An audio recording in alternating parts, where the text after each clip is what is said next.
ചില വാതക ഇന്ധനങ്ങളുടെ പേരുകൾ നൽകുക.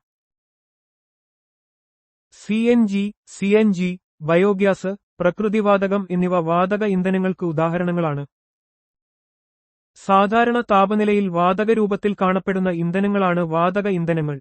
ഇവയ്ക്ക് ഉയർന്ന കലോറിഫിക് മൂല്യമുണ്ട്. CNG, compressed natural gas, LPG, ദ്രവീകൃത പെട്രോളിയം ഗ്യാസ്, ബയോഗ്യാസ്, പ്രകൃതിവാതകം എന്നിവ വാഹനങ്ങളിലും വീടുകളിലും വ്യവസായങ്ങളിലും ഉപയോഗിക്കുന്നു.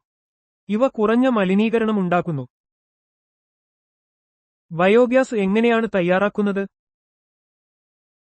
സസ്യങ്ങളുടെ അവശിഷ്ടങ്ങളും മൃഗങ്ങളുടെ ചാണകവും പോലുള്ള ജൈവവസ്തുക്കളുടെ ഓക്സിജൻ രഹിത വിഘടനത്തിലൂടെയാണ് ബയോഗ്യാസ് തയ്യാറാക്കുന്നത്.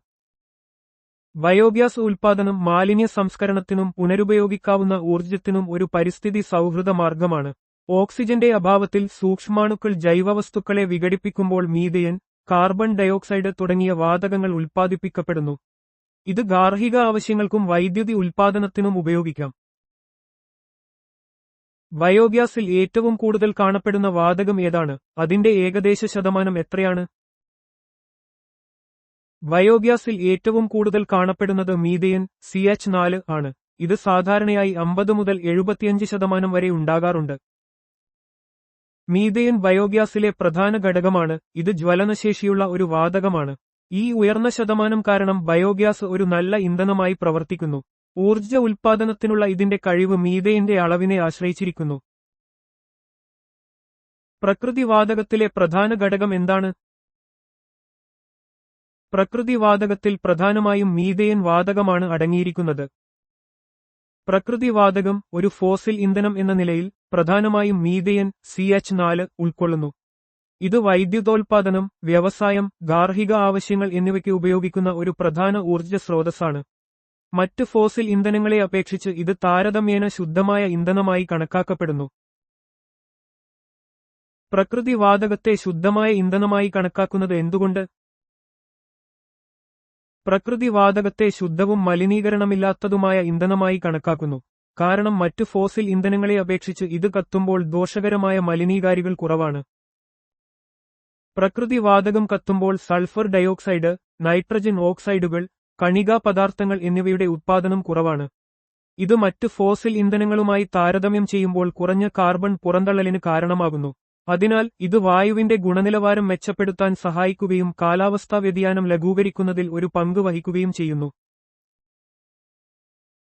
പെട്രോൾ ഏതുതരം ഇന്ധനമാണ്? അതിന്റെ സാധാരണ ഉപയോഗങ്ങൾ എന്തൊക്കെയാണ്? പെട്രോൾ ഒരു ഫോസിൽ ഇന്ധനമാണ്. ഇത് പ്രധാനമായും കാറുകൾ, മോട്ടോർ സൈക്കിളുകൾ പോലുള്ള വാഹനങ്ങളിൽ ഉപയോഗിക്കുന്നു. പെട്രോൾ അഥവാ ഗ്യാസോലിൻ അസംസ്കൃത എണ്ണയിൽ നിന്ന് ലഭിക്കുന്ന ഒരു പെട്രോളിയം ഉൽപ്പന്നമാണ്. ഉയർന്ന ഒക്ടേൻ സംഖ്യയുള്ള ഇത് ആന്തരിക ജ്വലന എഞ്ചിനുകളിൽ ഇന്ധനമായി ഉപയോഗിക്കുന്നു. പെട്രോളിന്റെ ജ്വലനം കാർബൺ ഡയോക്സൈഡ്, നൈട്രജൻ ഓക്സൈഡുകൾ തുടങ്ങിയ മലിനീകാരികളെ പുറത്തുവിടും. ഇത് പരിസ്ഥിതിക്ക് ദോഷകരമാണ്. ഡീസൽ പ്രധാനമായും ഏത് ആവശ്യങ്ങൾക്കാണ് ഉപയോഗിക്കുന്നത്? ഡീസൽ സാധാരണയായി വലിയ വാഹനങ്ങൾക്കും ജനറേറ്ററുകൾ പ്രവർത്തിപ്പിക്കുന്നതിനും ഉപയോഗിക്കുന്നു. ഡീസൽ അസംസ്കൃത എണ്ണയിൽ നിന്ന് വേർതിരിച്ചെടുക്കുന്ന ഒരു ഫോസിൽ ഇന്ധനമാണ്. ലോറികൾ, ബസ്സുകൾ, ട്രെയിനുകൾ, കപ്പലുകൾ തുടങ്ങിയ വലിയ വാഹനങ്ങളിലും വ്യാവസായിക ജനറേറ്ററുകളിലും ഇത് വ്യാപകമായി ഉപയോഗിക്കപ്പെടുന്നു. പെട്രോളിനെ അപേക്ഷിച്ച് ഡീസൽ എഞ്ചിനുകൾക്ക് ഉയർന്ന ഇന്ധനക്ഷമതയുണ്ടെങ്കിലും അതിന്റെ ജ്വലനം സൂക്ഷ്മകണങ്ങളും നൈട്രജൻ ഓക്സൈഡുകളും പോലുള്ള മലിനീകാരികളെ പുറത്തുവിടും. ബയോളജി എന്ന പദം ഏത് ഗ്രീക്ക് വാക്കുകളിൽ നിന്നാണ് ഉരുത്തിരിഞ്ഞത്? അവയുടെ അർത്ഥമെന്താണ്? ബയോളജി എന്ന പദം ബയോസ്, ജീവൻ, ലോഗോസ്, പഠനം എന്നീ ഗ്രീക്ക് വാക്കുകളിൽ നിന്നാണ് ഉരുത്തിരിഞ്ഞത്. ജീവികളെക്കുറിച്ചുള്ള ശാസ്ത്രീയ പഠനമാണ് ബയോളജി അഥവാ ജീവശാസ്ത്രം. ബയോസ് എന്നാൽ ജീവൻ എന്നും ലോഗോസ് എന്നാൽ പഠനം അല്ലെങ്കിൽ ശാസ്ത്രം എന്നും അർത്ഥമാക്കുന്നു. ഈ പേര് സൂചിപ്പിക്കുന്നതുപോലെ ജീവശാസ്ത്രം ജീവന്റെ എല്ലാ വശങ്ങളെയും അവയുടെ ഘടന, പ്രവർത്തനം, വളർച്ച, പരിണാമം എന്നിവയെയും പഠനവിധേയമാക്കുന്നു. മൃഗങ്ങളെക്കുറിച്ചുള്ള പഠനത്തെയും സസ്യങ്ങളെക്കുറിച്ചുള്ള പഠനത്തെയും എന്താണ് വിളിക്കുന്നത്? മൃഗങ്ങളെക്കുറിച്ചുള്ള പഠനത്തെ സുവോളജി എന്നും സസ്യങ്ങളെക്കുറിച്ചുള്ള പഠനത്തെ ബോട്ടണി എന്നും വിളിക്കുന്നു. ജീവശാസ്ത്രത്തിന്റെ പ്രധാന ശാഖകളാണ് സുവോളജി, മൃഗശാസ്ത്രം, ബോട്ടണി, സസ്യശാസ്ത്രം. സുവോളജി മൃഗങ്ങളുടെ ഘടന, വർഗീകരണം, ജീവിതശൈലി എന്നിവയെക്കുറിച്ച് പഠിക്കുന്നു. ബോട്ടണി സസ്യങ്ങളുടെ ഘടന, പ്രവർത്തനം, പരിസ്ഥിതിയുമായുള്ള ബന്ധം എന്നിവയെക്കുറിച്ച് പഠിക്കുന്നു. ബയോളജി എന്ന പദം ആദ്യമായി ഉപയോഗിച്ചത് ആരാണ്? 1802 ലമാർക്കും ട്രെവിരാനസും ചേർന്നാണ് ബയോളജി എന്ന പദം ആദ്യമായി ഉപയോഗിച്ചത്. ഫ്രഞ്ച് പ്രകൃതിശാസ്ത്രജ്ഞനായ ജീൻ ബാപ്റ്റിസ്റ്റ് ലമാർക്കും ജർമ്മൻ പ്രകൃതിശാസ്ത്രജ്ഞനായ ഗോട്ട്ഫ്രൈഡ് റെയിൻവോൾഡ് ട്രെവിരാനസും ഏകദേശം ഒരേ സമയം 1802 ബയോളജി എന്ന പദം ഉപയോഗിച്ച് ജീവികളുടെ പഠനത്തെ വിശേഷിപ്പിച്ചു. ഈ പദം ജീവികളെ ഒരു ഏകീകൃത ശാസ്ത്രശാഖയായി പഠിക്കുന്നതിനുള്ള അടിത്തറയിട്ടു. ജീവശാസ്ത്രത്തിന്റെയും ജന്തുശാസ്ത്രത്തിന്റെയും പിതാവ് എന്നറിയപ്പെടുന്നത് ആരാണ്? അരിസ്റ്റോട്ടിൽ ജീവശാസ്ത്രത്തിന്റെയും ജന്തുശാസ്ത്രത്തിന്റെയും പിതാവ് എന്നറിയപ്പെടുന്നു. ഗ്രീക്ക് തത്വചിന്തകനായ അരിസ്റ്റോട്ടിൽ BC 384 മുതൽ 322 വരെ ജീവികളെക്കുറിച്ച് വിപുലമായ പഠനങ്ങൾ നടത്തുകയും അവയെ തരംതിരിക്കാൻ ശ്രമിക്കുകയും ചെയ്തു. അദ്ദേഹത്തിന്റെ ഹിസ്റ്ററി ഓഫ് അനിമൽസ് പോലുള്ള കൃതികൾ ആധുനിക ജീവശാസ്ത്രത്തിനും ജന്തുശാസ്ത്രത്തിനും അടിത്തറയിട്ടു. ശാസ്ത്രീയ നിരീക്ഷണങ്ങൾക്കും വർഗീകരണത്തിനും അദ്ദേഹം വലിയ സംഭാവനകൾ നൽകി. ആധുനിക കോശ ജീവശാസ്ത്രത്തിന്റെ പിതാവായി കണക്കാക്കപ്പെടുന്നത് ആരെയാണ്? ജോർജ് എമിൽ പാലഡെ. റൈബോസോമുകളുടെ കണ്ടെത്തലിനും വിവരണത്തിനും ഇലക്ട്രോൺ മൈക്രോസ്കോപ്പി ഉപയോഗിച്ച് കോശഘടനയെക്കുറിച്ചുള്ള പഠനത്തിനും ജോർജ് എമിൽ പാലഡയ്ക്ക് 1974 ശരീരശാസ്ത്രത്തിനോ വൈദ്യശാസ്ത്രത്തിനോ ഉള്ള നോബൽ സമ്മാനം ലഭിച്ചു. അദ്ദേഹത്തിന്റെ ഗവേഷണങ്ങൾ കോശജീവശാസ്ത്രത്തിൽ ഒരു പുതിയ ദിശാബോധം നൽകി. ജീവനുള്ളവയെ ജീവനില്ലാത്തവയിൽ നിന്ന് വേർതിരിക്കുന്ന ചില അടിസ്ഥാന സവിശേഷതകൾ പട്ടികപ്പെടുത്തുക. ജീവനുള്ളവയുടെ ചില അടിസ്ഥാന സവിശേഷതകളിൽ ജീവിതചക്രം, പ്രോട്ടോപ്ലാസം, കോശഘടന, ഉപാപചയം, മെറ്റബോളിസം, ശ്വാസം, പോഷണം, സംവേദനക്ഷമതയും അനുകൂലനവും, വളർച്ചയും ചലനവും, വിസർജനം എന്നിവ ഉൾപ്പെടുന്നു. ജീവജാലങ്ങളെ നിർവചിക്കുന്ന നിരവധി സവിശേഷതകളുണ്ട്. കോശങ്ങളാൽ നിർമ്മിതമാണ്. അവ ഉപാപചയം നടത്തുന്നു, വളരുന്നു, പ്രത്യുൽപാദനം നടത്തുന്നു, പരിസ്ഥിതിയോട് പ്രതികരിക്കുന്നു. ഈ സവിശേഷതകൾ അവയെ ജീവനില്ലാത്ത വസ്തുക്കളിൽ നിന്ന് വ്യത്യസ്തമാക്കുന്നു. ടാക്സോണമി, വർഗീകരണം എന്നാൽ എന്ത്? എല്ലാ സസ്യങ്ങളെയും ജന്തുക്കളെയും സൂക്ഷ്മാണുക്കളെയും ഉൾപ്പെടെയുള്ള ജീവികളെ നാമകരണം ചെയ്യുകയും വിവരിക്കുകയും വർഗീകരിക്കുകയും ചെയ്യുന്ന ശാസ്ത്രശാഖയാണ് ടാക്സോണമി. ജീവിവർഗങ്ങളെ തിരിച്ചറിയുന്നതിനും അവ തമ്മിലുള്ള ബന്ധം പഠിക്കുന്നതിനും ടാക്സോണമി സഹായിക്കുന്നു. ജീവശാസ്ത്രപരമായ പഠനങ്ങളുടെ അടിസ്ഥാന ശിലകളിൽ ഒന്നാണിത്. ടാക്സോണമി എന്ന പദം ആദ്യമായി ഉപയോഗിച്ചത് ആര്? A.P. De Candolle. സ്വിസ് സസ്യശാസ്ത്രജ്ഞനായ Augustin Pyramus de Candolle, A.P. De Candolle ആണ് ടാക്സോണമി എന്ന പദം ആദ്യമായി ഉപയോഗിച്ചത്. അദ്ദേഹത്തിന്റെ തിയറി എലമെന്റ ദ ല ബൊട്ടാനിക്കെ എന്ന പുസ്തകത്തിൽ വർഗീകരണശാസ്ത്രത്തിന്റെ തത്വങ്ങൾ വിശദീകരിച്ചു. സിസ്റ്റമ നാച്ചുറേ, സസ്റ്റേമ നാച്ചുറേ എന്ന സ്വാധീനമുള്ള കൃതി രചിച്ചത് ആര്? കരോലസ് ലിനേയസ്. കരോലസ് ലിനേയസ് 1735 പ്രസിദ്ധീകരിച്ച സിസ്റ്റമ നാച്ചുറേ എന്ന കൃതി ആധുനിക വർഗീകരണശാസ്ത്രത്തിന്റെ അടിസ്ഥാനമായി കണക്കാക്കപ്പെടുന്നു. ജീവിവർഗങ്ങളെ വർഗീകരിക്കുന്നതിനുള്ള ദ്വിനാമ സമ്പ്രദായം ഈ കൃതിയിൽ അദ്ദേഹം വിശദീകരിച്ചു. ആധുനിക ടാക്സോണമിയുടെ പിതാവ് എന്നറിയപ്പെടുന്നത് ആര്? കരോലസ് ലിനേയസ്.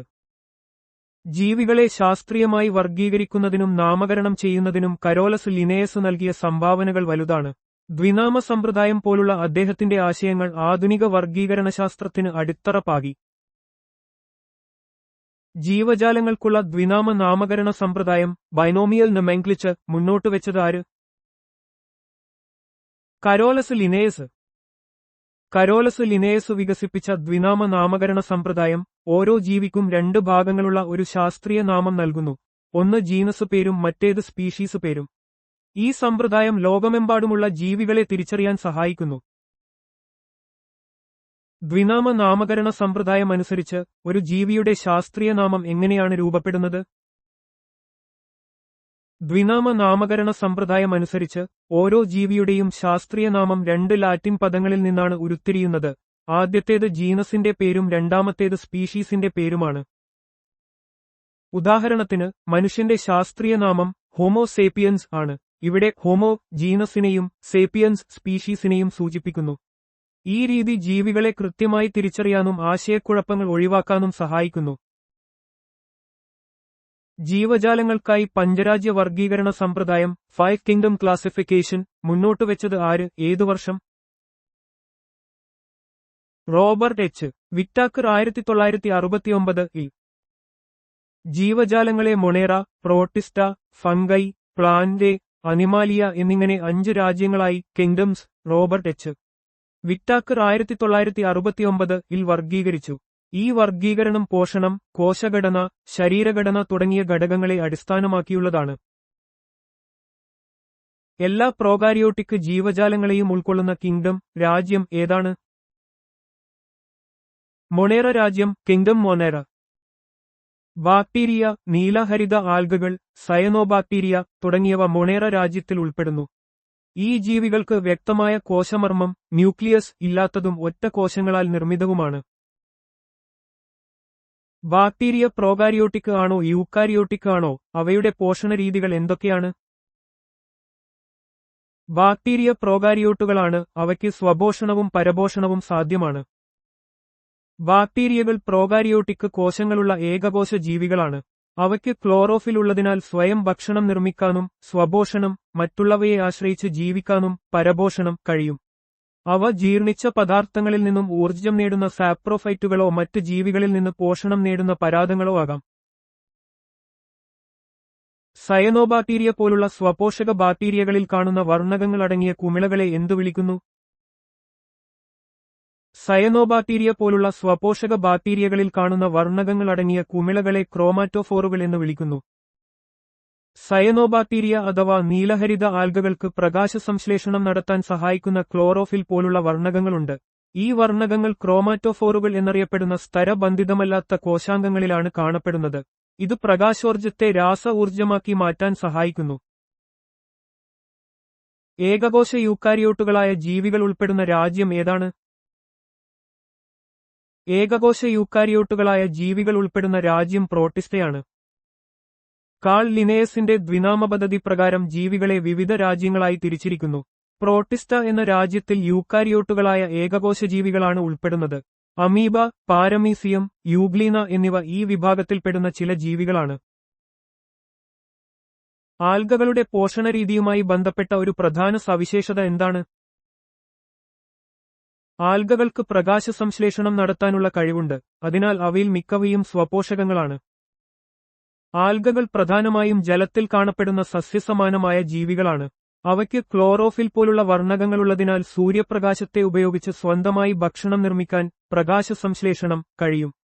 ഇത് അവയെ പരിസ്ഥിതിയിലെ പ്രാഥമിക ഉത്പാദകരാക്കുന്നു. മിക്ക ആൽഗകളുടെയും പ്രാഥമിക പോഷണരീതി എന്താണ്? മിക്ക ആൽഗകളുടെയും പ്രാഥമിക പോഷണരീതി സ്വപോഷകമാണ്, പ്രധാനമായും ഫോട്ടോ ഓട്ടോട്രോഫിക്. ആൽഗകൾ സ്വന്തമായി ഭക്ഷണം നിർമ്മിക്കുന്നതിനെ സ്വപോഷണം, ഓട്ടോട്രോഫിക് എന്ന് പറയുന്നു. സൂര്യപ്രകാശത്തെ ഊർജ്ജസ്രോതസ്സായി ഉപയോഗിച്ച് പ്രകാശസംശ്ലേഷണം വഴി ഭക്ഷണം നിർമ്മിക്കുന്നതിനെ ഫോട്ടോ ഓട്ടോട്രോഫിക് എന്ന് വിളിക്കുന്നു. മിക്ക ആൽഗകളും ഇത്തരത്തിൽ സ്വയം പോഷണം നടത്തുന്നവയാണ്. ആൽഗകളുടെ വർണ്ണകങ്ങളെയും അവയുടെ തനതായ നിറങ്ങളെയും അടിസ്ഥാനമാക്കി അവയുടെ 3 പ്രധാന ക്ലാസുകൾ ഏതെല്ലാം? ആൽഗകളുടെ 3 പ്രധാന ക്ലാസുകൾ ക്ലോറോഫൈസിയെ, പച്ച ആൽഗകൾ, പച്ച വർണ്ണകം, റോഡോഫൈസിയെ, ചുവന്ന ആൽഗകൾ, ചുവന്ന വർണ്ണകം, ഫിയോഫൈസിയെ, തവിട്ടുനിറമുള്ള ആൽഗകൾ, തവിട്ടുനിറമുള്ള വർണ്ണകം എന്നിവയാണ്. ആൽഗകളെ അവയിൽ അടങ്ങിയിരിക്കുന്ന പ്രധാന വർണ്ണകങ്ങളെ അടിസ്ഥാനമാക്കി 3 പ്രധാന വിഭാഗങ്ങളായി തിരിച്ചിരിക്കുന്നു. ക്ലോറോഫൈസിയയിൽ ക്ലോറോഫിൽ അടങ്ങിയിരിക്കുന്നതിനാൽ അവ പച്ച നിറത്തിൽ കാണപ്പെടുന്നു. റോഡോഫൈസിയയിൽ ഫൈക്കോഎറിത്രിൻ എന്ന ചുവന്ന വർണ്ണകവും ഫിയോഫൈസിയയിൽ ഫ്യൂക്കോസാന്തിൻ എന്ന തവിട്ടുനിറമുള്ള വർണ്ണകവുമാണ് പ്രധാനമായും ഉള്ളത്. ഫംഗസ് രാജ്യത്തിലെ ജീവികളുടെ പ്രധാന സവിശേഷതകൾ എന്തൊക്കെയാണ്? അവയുടെ കോശഭിത്തി എന്തുകൊണ്ടാണ് നിർമ്മിച്ചിരിക്കുന്നത്? ഫംഗസ് രാജ്യത്തിലെ ജീവികൾ യൂക്കാരിയോട്ടുകളും പരപോഷകങ്ങളുമാണ്.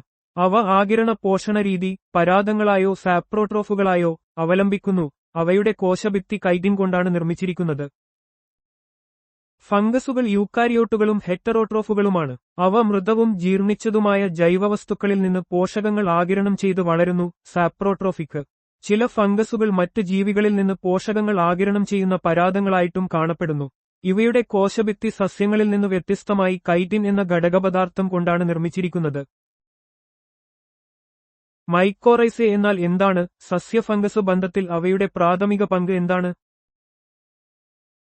മൈക്കോറൈസേ എന്നത് സസ്യങ്ങളുടെ വേരുകളും ഫംഗസുകളും തമ്മിലുള്ള ഒരു സഹജീവി ബന്ധമാണ്. ഇത് ആതിഥേയ സസ്യത്തിന് പോഷകങ്ങളും വെള്ളവും വലിച്ചെടുക്കാനുള്ള കഴിവ് വർദ്ധിപ്പിക്കുന്നു.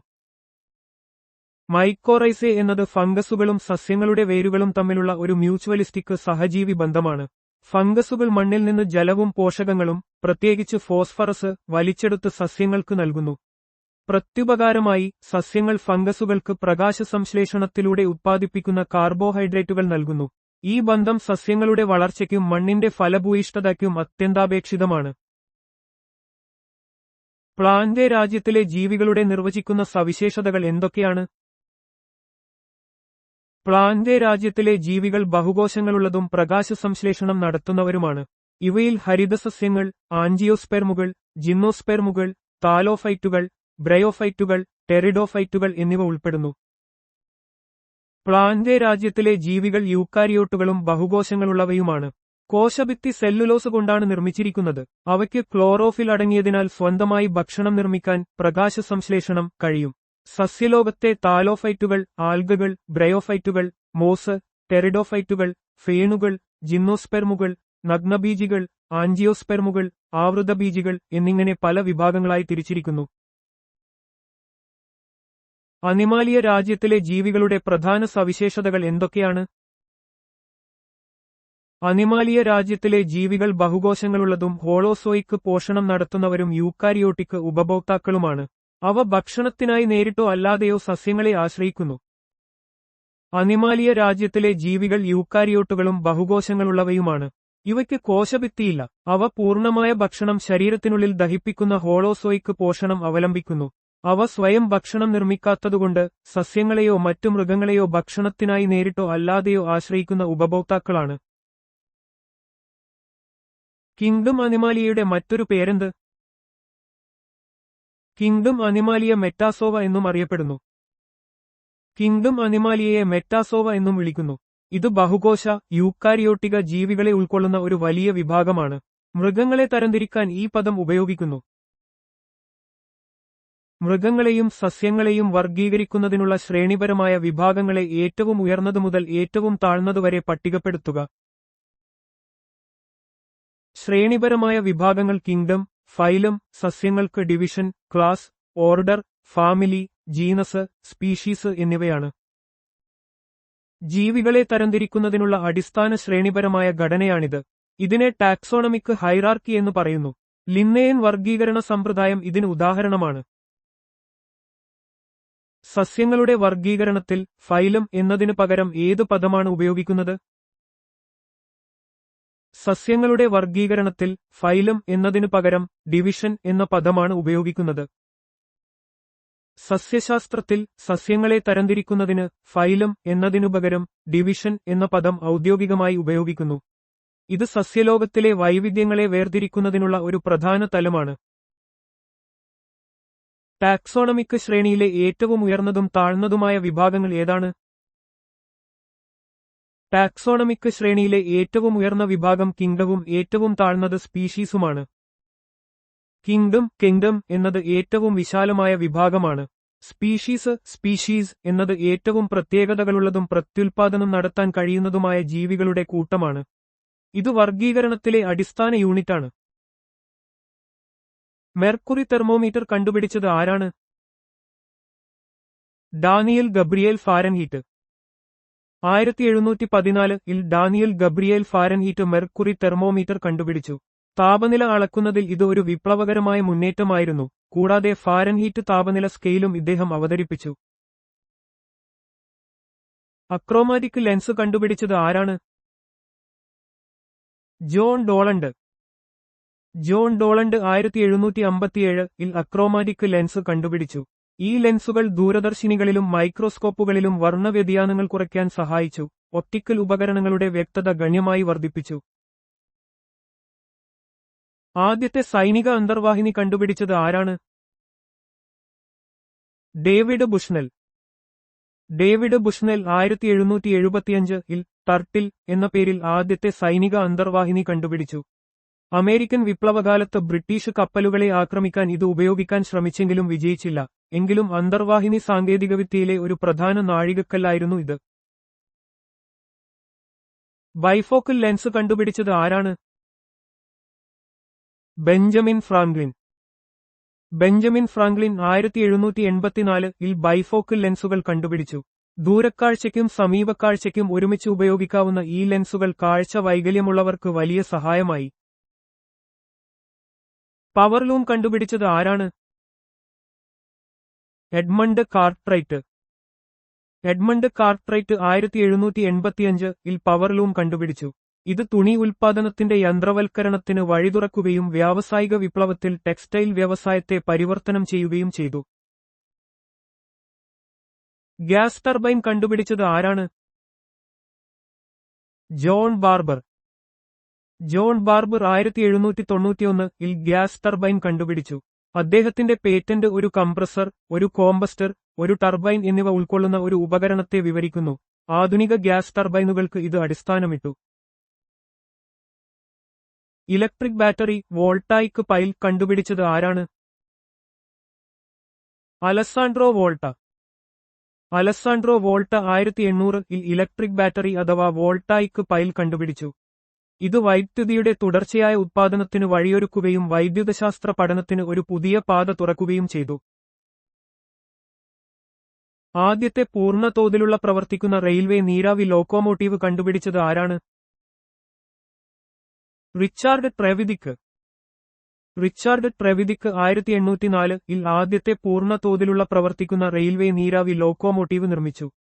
പെൻവായഡാരൻ എന്നു പേരുള്ള ഈ ലോക്കോമോട്ടീവ് റെയിൽ ഗതാഗതത്തിന് ഒരു പുതിയ യുഗത്തിന് തുടക്കമിട്ടു. സ്റ്റെതസ്കോപ്പ് കണ്ടുപിടിച്ചത് ആര്? റെനെ ലെനെക്. 1816-ൽ ഫ്രഞ്ച് ബിഷഗ്വരനായ റെനെ ലെനെക് ആണ് സ്റ്റെതസ്കോപ്പ് കണ്ടുപിടിച്ചത്.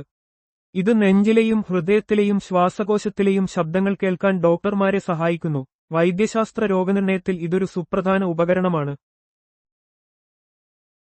1755-ൽ പരിഷ്കരിച്ച ഹൈഗ്രോമീറ്റർ കണ്ടുപിടിച്ചതിന്റെ ബഹുമതി ആർക്കാണ്? Johann Heinrich Lambert. Johann Heinrich Lambert 1755-ൽ പരിഷ്കരിച്ച ഹൈഗ്രോമീറ്റർ കണ്ടുപിടിച്ച ശാസ്ത്രജ്ഞനാണ്. വായുവിലെ ഈർപ്പത്തിന്റെ അളവ് കൃത്യമായി അളക്കാൻ ഈ ഉപകരണം സഹായിക്കുന്നു. ഇത് കാലാവസ്ഥാ പഠനങ്ങളിലും വ്യവസായങ്ങളിലും ഏറെ പ്രയോജനകരമാണ്. 1821-ൽ ഇലക്ട്രിക് മോട്ടോറിന്റെ തത്വം പ്രദർശിപ്പിച്ചത് ആര്? Michael Faraday. ബ്രിട്ടീഷ് ശാസ്ത്രജ്ഞനായ മൈക്കിൾ ഫാരഡെ 1821-ൽ ഇലക്ട്രിക് മോട്ടോറിന്റെ തത്വം വിജയകരമായി പ്രദർശിപ്പിച്ചു. വൈദ്യുതിയെ യാന്ത്രിക ഊർജ്ജമാക്കി മാറ്റുന്ന ഈ കണ്ടുപിടുത്തം ആധുനിക വ്യവസായങ്ങൾക്കും ഗതാഗതത്തിനും നിർണായകമായ അടിത്തറയിട്ടു. ആദ്യകാല ടൈപ്പ്റൈറ്ററുകളിൽ ഒന്നിന് പേറ്റന്റ് നേടിയത് ആര്? William Austin Burt. അമേരിക്കൻ കണ്ടുപിടുത്തക്കാരനായ വില്യം ഓസ്റ്റിൻ ബർട്ട് 1829-ൽ ടൈപ്പോഗ്രാഫർ എന്ന പേരിൽ ആദ്യകാല ടൈപ്പ്റൈറ്ററുകളിൽ ഒന്നിന് പേറ്റന്റ് നേടി. എഴുത്ത് വേഗത്തിലാക്കാനും ഔദ്യോഗിക രേഖകൾക്ക് വ്യക്തത നൽകാനും ഈ കണ്ടുപിടുത്തം സഹായിച്ചു. എയർ ബ്രേക്ക് കണ്ടുപിടിച്ചത് ആര്? George Westinghouse, American, 1872. George Westinghouse 1872-ൽ കണ്ടുപിടിച്ച എയർ ബ്രേക്ക് റെയിൽവേ സുരക്ഷയിൽ ഒരു വിപ്ലവം സൃഷ്ടിച്ചു. കംപ്രസ് ചെയ്ത വായു ഉപയോഗിച്ച് പ്രവർത്തിക്കുന്ന ഈ സംവിധാനം ട്രെയിനുകൾക്ക് ഒരേസമയം സുരക്ഷിതമായി ബ്രേക്ക് ചെയ്യാൻ സഹായിച്ചു. ടെലിഫോൺ കണ്ടുപിടിച്ചത് ആര്? Alexander Graham Bell, Scottish, 1875. Alexander Graham ബെല്ലാണ് 1875-ൽ ടെലിഫോൺ കണ്ടുപിടിച്ചത്. ശബ്ദത്തെ വൈദ്യുത സിഗ്നലുകളാക്കി മാറ്റിക്കൊണ്ട് ദൂരങ്ങളിലേക്ക് ആശയവിനിമയം സാധ്യമാക്കിയ ഈ കണ്ടുപിടുത്തം ലോകത്തെ മാറ്റിമറിച്ചു. ഫോണോഗ്രാഫ്, ഗ്രാഫോൺ കണ്ടുപിടിച്ചത് ആര്? Thomas Alva Edison, American, 1877. Thomas Alva Edison 1877-ൽ ഫോണോഗ്രാഫ് കണ്ടുപിടിച്ചു. ശബ്ദം റെക്കോർഡ് ചെയ്യാനും പ്ലേ ചെയ്യാനുമുള്ള ആദ്യത്തെ പ്രായോഗിക യന്ത്രമായിരുന്നു ഇത്. ഇത് സംഗീതം, വിദ്യാഭ്യാസം, വാർത്താവിതരണം എന്നിവയിൽ വിപ്ലവം സൃഷ്ടിച്ചു. 1888 ഓടെ ഫിലിം മൂവി ക്യാമറയുടെ ആദ്യകാല വികാസവുമായി ബന്ധപ്പെട്ട പ്രധാന കണ്ടുപിടുത്തക്കാർ ആരെല്ലാം? Louis Le Prince, French. Thomas Alva Edison, American. Louis Le Prince, Thomas Alva Edison എന്നിവരാണ് 1888 ഓടെ ചലച്ചിത്ര ക്യാമറയുടെ ആദ്യകാല വികാസത്തിൽ പ്രധാന പങ്ക് വഹിച്ചത്. ചലിക്കുന്ന ചിത്രങ്ങൾ രേഖപ്പെടുത്താനും പ്രദർശിപ്പിക്കാനുമുള്ള സാങ്കേതികവിദ്യയുടെ ഈ കണ്ടുപിടുത്തം ആധുനിക സിനിമയുടെ അടിസ്ഥാനമായി മാറി.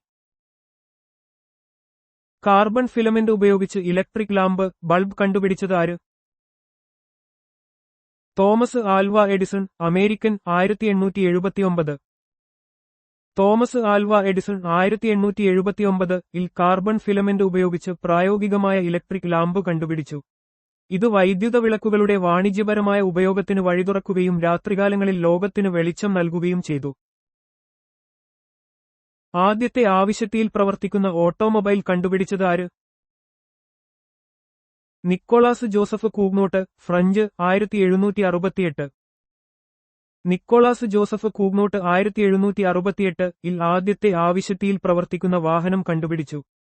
ഇത് ഫാർഡിയർ ഡി കൂഗ്നോട്ട് എന്ന പേരിൽ അറിയപ്പെടുന്നു.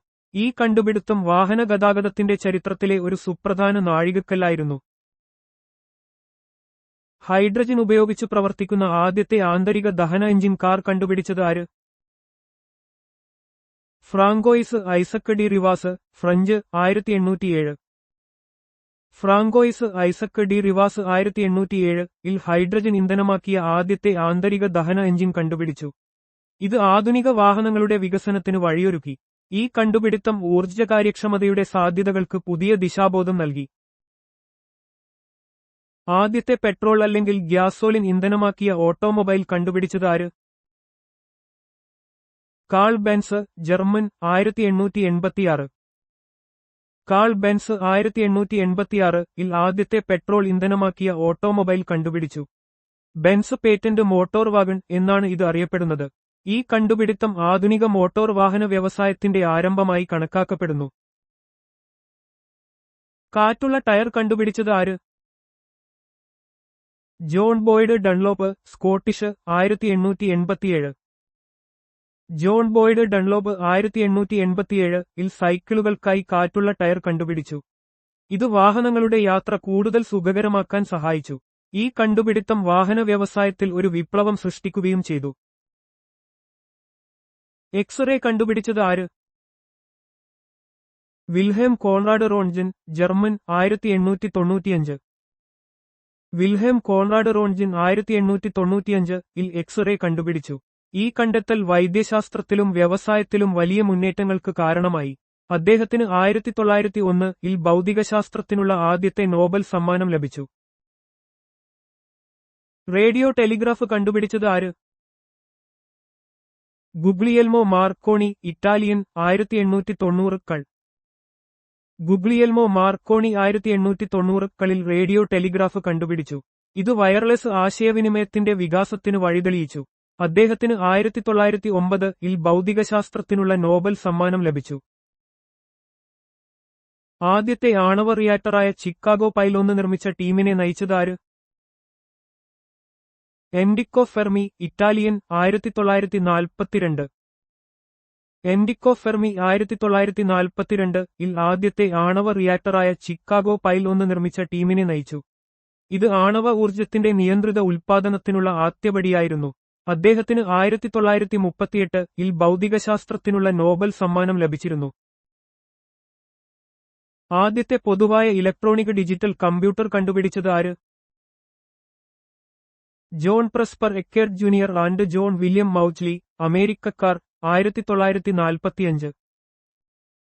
ജോൺ പ്രസ്പർ എക്കേർഡ് ജൂനിയറും ജോൺ വില്യം മൗച്ച്ലിയും ചേർന്ന് 1945 ENIAC electronic numerical integrator and computer എന്ന ആദ്യത്തെ പൊതുവായ ഇലക്ട്രോണിക് ഡിജിറ്റൽ കമ്പ്യൂട്ടർ വികസിപ്പിച്ചു. ഇത് ആധുനിക കമ്പ്യൂട്ടർ യുഗത്തിന് തുടക്കമിട്ടു. ഈ കണ്ടുപിടുത്തം വിവരസാങ്കേതികവിദ്യയുടെ വളർച്ചയ്ക്ക് ഒരു പ്രധാന ചുവടുവെപ്പായിരുന്നു. ട്രാൻസിസ്റ്റർ കണ്ടുപിടിച്ചത് ആര്? William Shockley, John Bardeen and Walter Brattain, അമേരിക്കക്കാർ. 1947. William Shockley, John Bardeen, Walter Brattain എന്നിവർ ചേർന്ന് 1947-ൽ ട്രാൻസിസ്റ്റർ കണ്ടുപിടിച്ചു. ഈ കണ്ടുപിടിത്തം ഇലക്ട്രോണിക്സിന്റെ ലോകത്ത് വിപ്ലവം സൃഷ്ടിച്ചു. അവർക്ക് 1956-ൽ ഭൗതികശാസ്ത്രത്തിനുള്ള നോബൽ സമ്മാനം ലഭിച്ചു. ഫൈബർ ഒപ്റ്റിക്സിന്റെ വികാസത്തിന് പ്രധാന സംഭാവനകൾ നൽകിയ വ്യക്തി ആരാണ്? നരീന്ദർ സിംഗ് കബാനി, ഇന്ത്യൻ, 1960. നരീന്ദർ സിംഗ് കബാനിയെ ഫൈബർ ഒപ്റ്റിക്സിന്റെ പിതാവായി കണക്കാക്കുന്നു. 1960-കളിൽ അദ്ദേഹം ഈ സാങ്കേതികവിദ്യക്ക് ഗണ്യമായ സംഭാവനകൾ നൽകി. ആശയവിനിമയ രംഗത്ത് ഇത് വലിയ വിപ്ലവം സൃഷ്ടിക്കുകയും അതിവേഗ ഇന്റർനെറ്റിന് വഴിയൊരുക്കുകയും ചെയ്തു. മണ്ണിനടിയിലുള്ള കാണ്ഡങ്ങൾക്കും അവയുടെ സസ്യവിഭാഗങ്ങൾക്കും ചില ഉദാഹരണങ്ങൾ ഏവയാണ്? റൈസോം, മഞ്ഞൾ, ഇഞ്ചി, ട്യൂബർ, ഉരുളക്കിഴങ്ങ്, കോം, ചേമ്പ്, കുങ്കുമപ്പൂവ്, ബൾബ്, ഉള്ളി. സസ്യങ്ങളുടെ ചില കാണ്ഡങ്ങൾ മണ്ണിനടിയിൽ വളർന്ന് ഭക്ഷണം സംഭരിക്കുകയും പ്രത്യുൽപാദനത്തിൽ സഹായിക്കുകയും ചെയ്യുന്നു.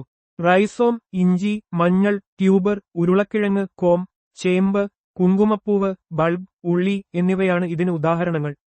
ഇവയെല്ലാം രൂപാന്തരപ്പെട്ട കാണ്ഡങ്ങളാണ്, വേരുകളല്ല. സസ്യങ്ങളിൽ ഇലകളുടെ പ്രധാന ധർമ്മം എന്താണ്? പ്രകാശസംശ്ലേഷണത്തിലൂടെ ആഹാരം നിർമ്മിക്കുക.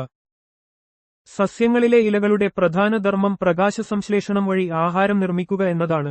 ക്ലോറോഫിൽ എന്ന പച്ചനിറമുള്ള വർണ്ണകം സൂര്യപ്രകാശത്തിന്റെ സഹായത്തോടെ കാർബൺ ഡൈ ഓക്സൈഡും ജലവും ഉപയോഗിച്ച് പഞ്ചസാര നിർമ്മിക്കുന്നു.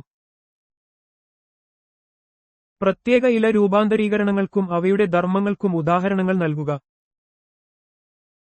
ലീഫ് ടെൻഡ്രിൽ, ഉദാഹരണം കാട്ടുപയർ, താങ്ങുനിൽക്കാൻ. ലീഫ് സ്പൈൻ, ഉദാഹരണം ഓപ്പൺഷിയ, അക്കേഷ്യ, സംരക്ഷണത്തിനും ജലസംരക്ഷണത്തിനും. പിച്ചർ ഇലകൾ, ഉദാഹരണം നെപ്പന്തസ്, ഷഡ്പദങ്ങളെ കുടുക്കാൻ. സസ്യങ്ങൾ പരിസ്ഥിതിയോട് പൊരുത്തപ്പെടുന്നതിനായി ഇലകളിൽ പലതരം രൂപാന്തരീകരണങ്ങൾ വരുത്താറുണ്ട്. കാട്ടുപയറിലെ ലീഫ് ടെൻഡ്രിൽ കയറിപ്പറ്റാൻ സഹായിക്കുമ്പോൾ ഓപ്പൺഷിയയിലെ ലീഫ് സ്പൈൻ ജലനഷ്ടം കുറയ്ക്കുകയും സംരക്ഷണം നൽകുകയും ചെയ്യുന്നു. നെപ്പൻസിലെ പിച്ചർ ഇലകൾ കീടങ്ങളെ പിടികൂടി പോഷകങ്ങൾ നേടുന്നു. ഒരു പൂവിലെ ആൺ, പെൺ പ്രത്യുത്പാദന അവയവങ്ങൾ ഏതൊക്കെയാണെന്ന് തിരിച്ചറിയുക. ആൻഡ്രോഷ്യം ആൺ, ഗൈനേഷ്യം പെൺ.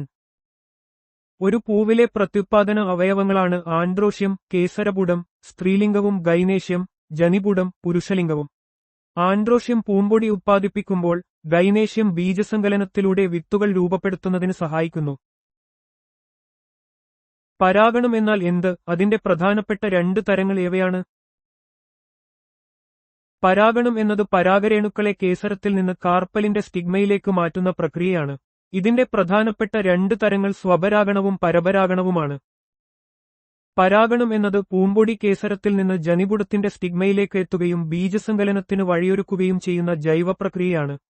ഒരു പൂവിന്റെ തന്നെ കേസരത്തിൽ നിന്ന് അതേ പൂവിന്റെ സ്റ്റിഗ്മയിലേക്കോ അതേ സസ്യത്തിലെ മറ്റൊരു പൂവിലേക്കോ പരാഗണം നടക്കുന്നത് സ്വപരാഗണമാണ്.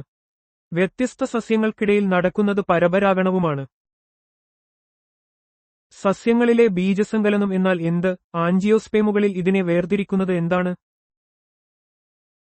ബീജസങ്കലനം എന്നത് ആൺ, പെൺ പ്രത്യുത്പാദന അവയവങ്ങളുടെ സംയോജനമാണ്. ആൻജിയോസ്പേമുകളിൽ ഒരു പുരുഷ ഗാമേറ്റ് പൂമ്പൊടിയിൽ നിന്ന് ഒരു അണ്ഡകോശവുമായി ഓവ്യൂളിൽ ചേർന്ന് ഒരു സൈഗോട്ട് രൂപപ്പെടുന്നു. ഇത് ട്രിപ്പിൾ ഫ്യൂഷൻ എന്ന പ്രത്യേകതയാൽ വേർതിരിക്കപ്പെടുന്നു. സസ്യങ്ങളിലെ ബീജസങ്കലനം എന്നത് പുരുഷ ഗാമേറ്റും അണ്ഡകോശവും സംയോജിച്ച് സൈഗോട്ട് രൂപീകരിക്കുന്ന പ്രക്രിയയാണ്. ആൻജിയോസ്പേമുകളിൽ പൂക്കുന്ന സസ്യങ്ങൾ ഈ പ്രക്രിയയെ ഇരട്ട ബീജസങ്കലനം എന്ന് വിളിക്കുന്നു. ഇതിൽ ഒരു പുരുഷ ഗാമേറ്റ് അണ്ഡകോശവുമായി ചേർന്ന് സൈഗോട്ടും മറ്റൊരു പുരുഷ ഗാമേറ്റ് സെക്കൻഡറി ന്യൂക്ലിയസുമായി ചേർന്ന് എൻഡോസ്പേം ട്രിപ്പിൾ ഫ്യൂഷൻ രൂപീകരിക്കുകയും ചെയ്യുന്നു. എന്താണ് പാർത്തിനോകാർപ്പി, പാഥനോകാർപ്പി? സ്വാഭാവികമായി കാണുന്ന പാർത്തിനോകാർപ്പിക്ക് പഴങ്ങൾക്ക് ഉദാഹരണങ്ങൾ നൽകുക. ബീജസങ്കലനം കൂടാതെ അണ്ഡാശയത്തിൽ നിന്ന് ഫലമുണ്ടാകുന്ന പ്രക്രിയയാണ് പാർത്തിനോകാർപ്പി. മുന്തിരി, വാഴപ്പഴം, കൈതച്ചക്ക, ഓറഞ്ച് എന്നിവ സ്വാഭാവികമായി കാണുന്ന പാർത്തിനോകാർപ്പിക്ക് പഴങ്ങളാണ്. പാർത്തിനോകാർപ്പി എന്നാൽ ബീജസങ്കലനം കൂടാതെ അണ്ഡാശയത്തിൽ നിന്ന് ഫലം വികസിക്കുന്ന ജൈവശാസ്ത്രപരമായ പ്രക്രിയയാണ്. ഈ പഴങ്ങൾക്ക് സാധാരണയായി വിത്തുകൾ ഉണ്ടാകില്ല, അല്ലെങ്കിൽ വികസിപ്പിക്കാത്ത വിത്തുകൾ മാത്രമായിരിക്കും. വാണിജ്യപരമായ കൃഷിയിൽ ഇത്തരം വിത്തില്ലാത്ത പഴങ്ങൾക്ക് വലിയ പ്രാധാന്യമുണ്ട്. യഥാർത്ഥ ഫലങ്ങളും കള്ളഫലങ്ങളും ഫോൾസ് ഫ്രൂട്ട്സ് തമ്മിലുള്ള വ്യത്യാസം ഉദാഹരണസഹിതം വിശദീകരിക്കുക. യഥാർത്ഥ ഫലങ്ങൾ പൂർണ്ണമായും പക്വമായ അണ്ഡാശയത്തിൽ നിന്ന് മാത്രം വികസിക്കുന്നവയാണ്, ഉദാഹരണം കടല, മാമ്പഴം.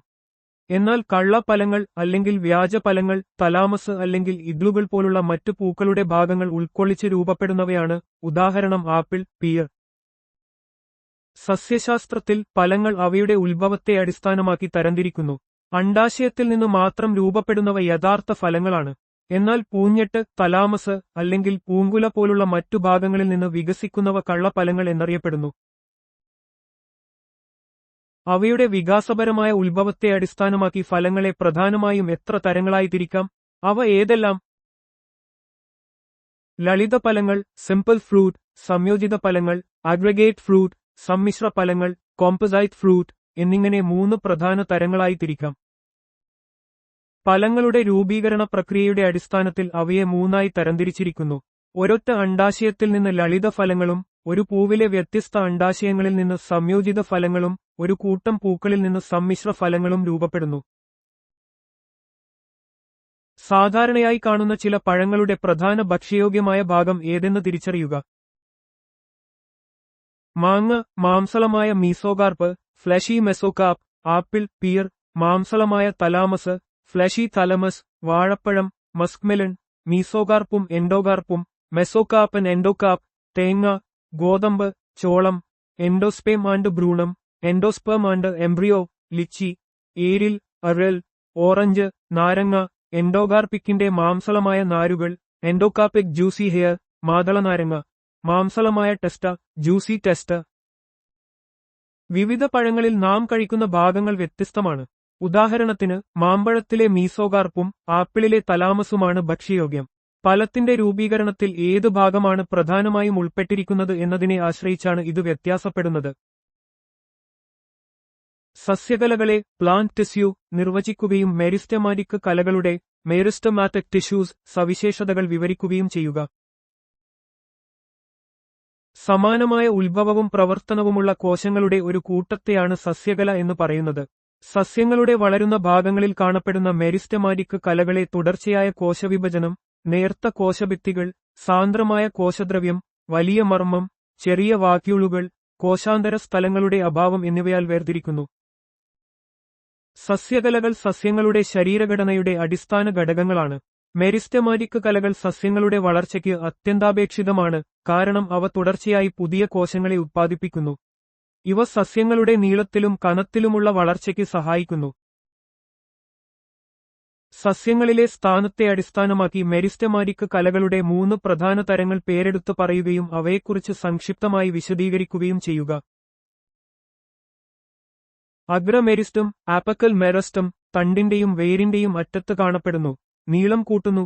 പാർശ്വമെരിസ്റ്റം, ലാറ്ററൽ മെരിസ്റ്റം തണ്ടിന്റെയും വേരിന്റെയും വശങ്ങളിൽ കാണപ്പെടുന്നു, കനം, വണ്ണം കൂട്ടുന്നു. ഇന്റർകാലറി മെരിസ്റ്റം, ഇന്റർകാലറി മെരിസ്റ്റം സ്ഥിരകലകൾക്കിടയിൽ കാണപ്പെടുന്നു, അവയവങ്ങളുടെ വലുപ്പം വർദ്ധിപ്പിക്കാൻ സഹായിക്കുന്നു, സാധാരണയായി നോഡുകളിൽ കാണപ്പെടുന്നു. സസ്യങ്ങളുടെ വളർച്ചയെ നിയന്ത്രിക്കുന്നതിൽ മെരിസ്റ്റമാറ്റിക് കലകൾക്ക് നിർണായക പങ്കുണ്ട്. അഗ്രമെരിസ്റ്റം പ്രാഥമിക വളർച്ചയ്ക്കും നീളം, പാർശ്വമെരിസ്റ്റം ദ്വിതീയ വളർച്ചയ്ക്കും കനം സഹായിക്കുന്നു. ഇന്റർകാലറി മെരിസ്റ്റം പുല്ല് പോലുള്ള സസ്യങ്ങളിൽ അവയുടെ ഭാഗങ്ങൾ വേഗത്തിൽ പുനരുജ്ജീവിപ്പിക്കാൻ സഹായിക്കുന്നു. സസ്യങ്ങളിലെ സൈലം കലയുടെ സൈലം ടിഷ്യൂ പ്രധാന ധർമ്മം എന്താണ്?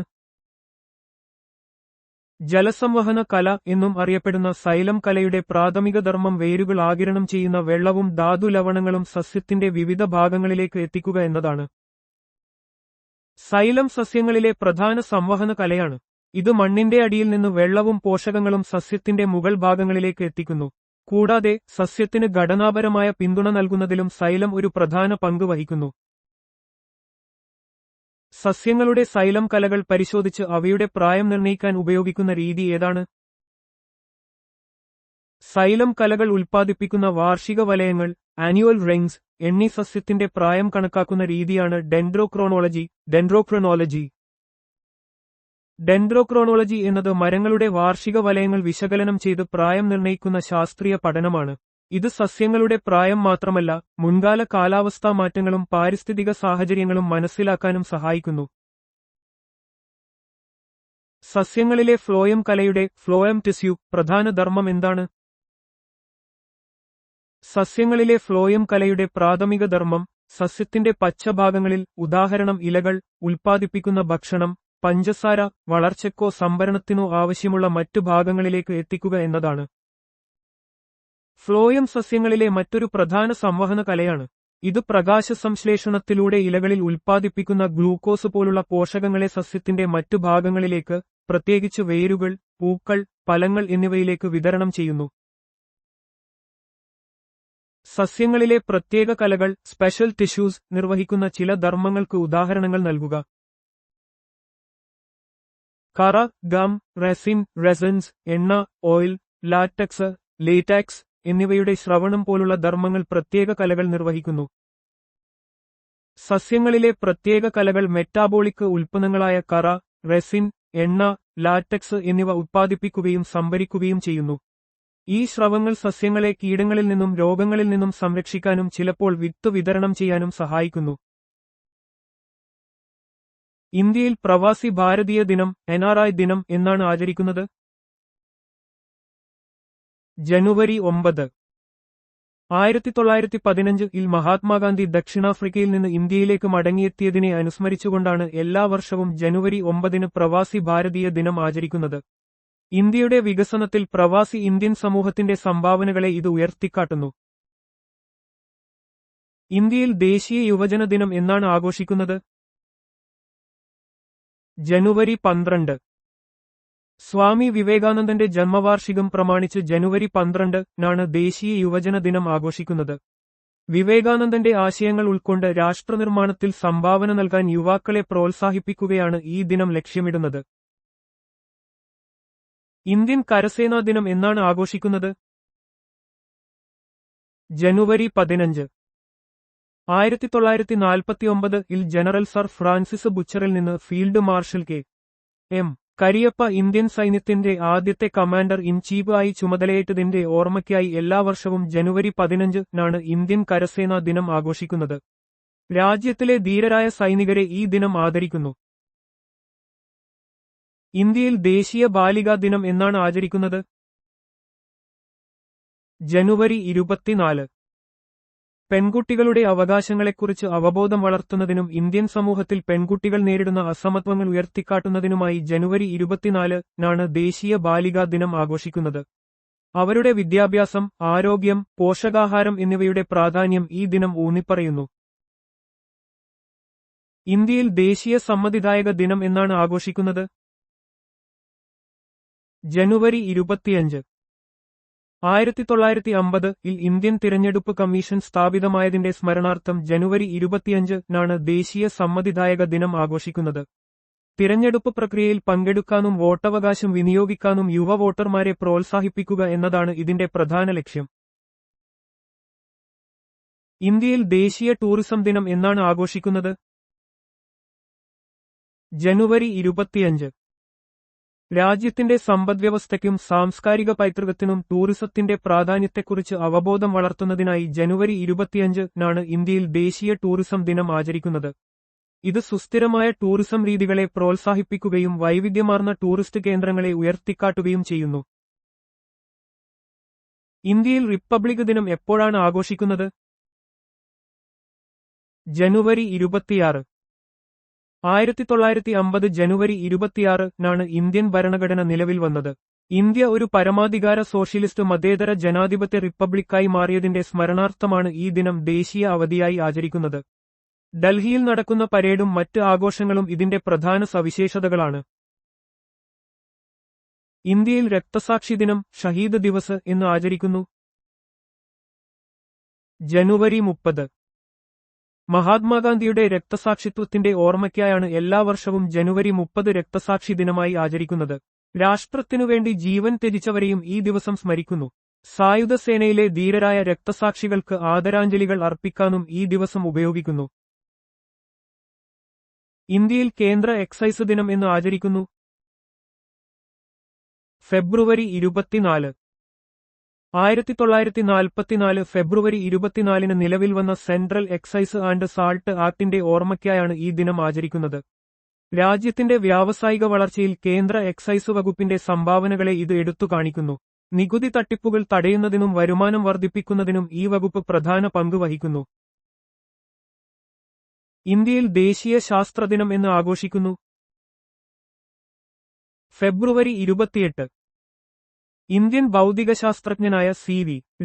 രാമൻ ഇഫക്ട് കണ്ടെത്തിയതിന്റെ ഓർമ്മയ്ക്കായാണ് എല്ലാ വർഷവും ഫെബ്രുവരി 28 ദേശീയ ശാസ്ത്രദിനമായി ആചരിക്കുന്നത്.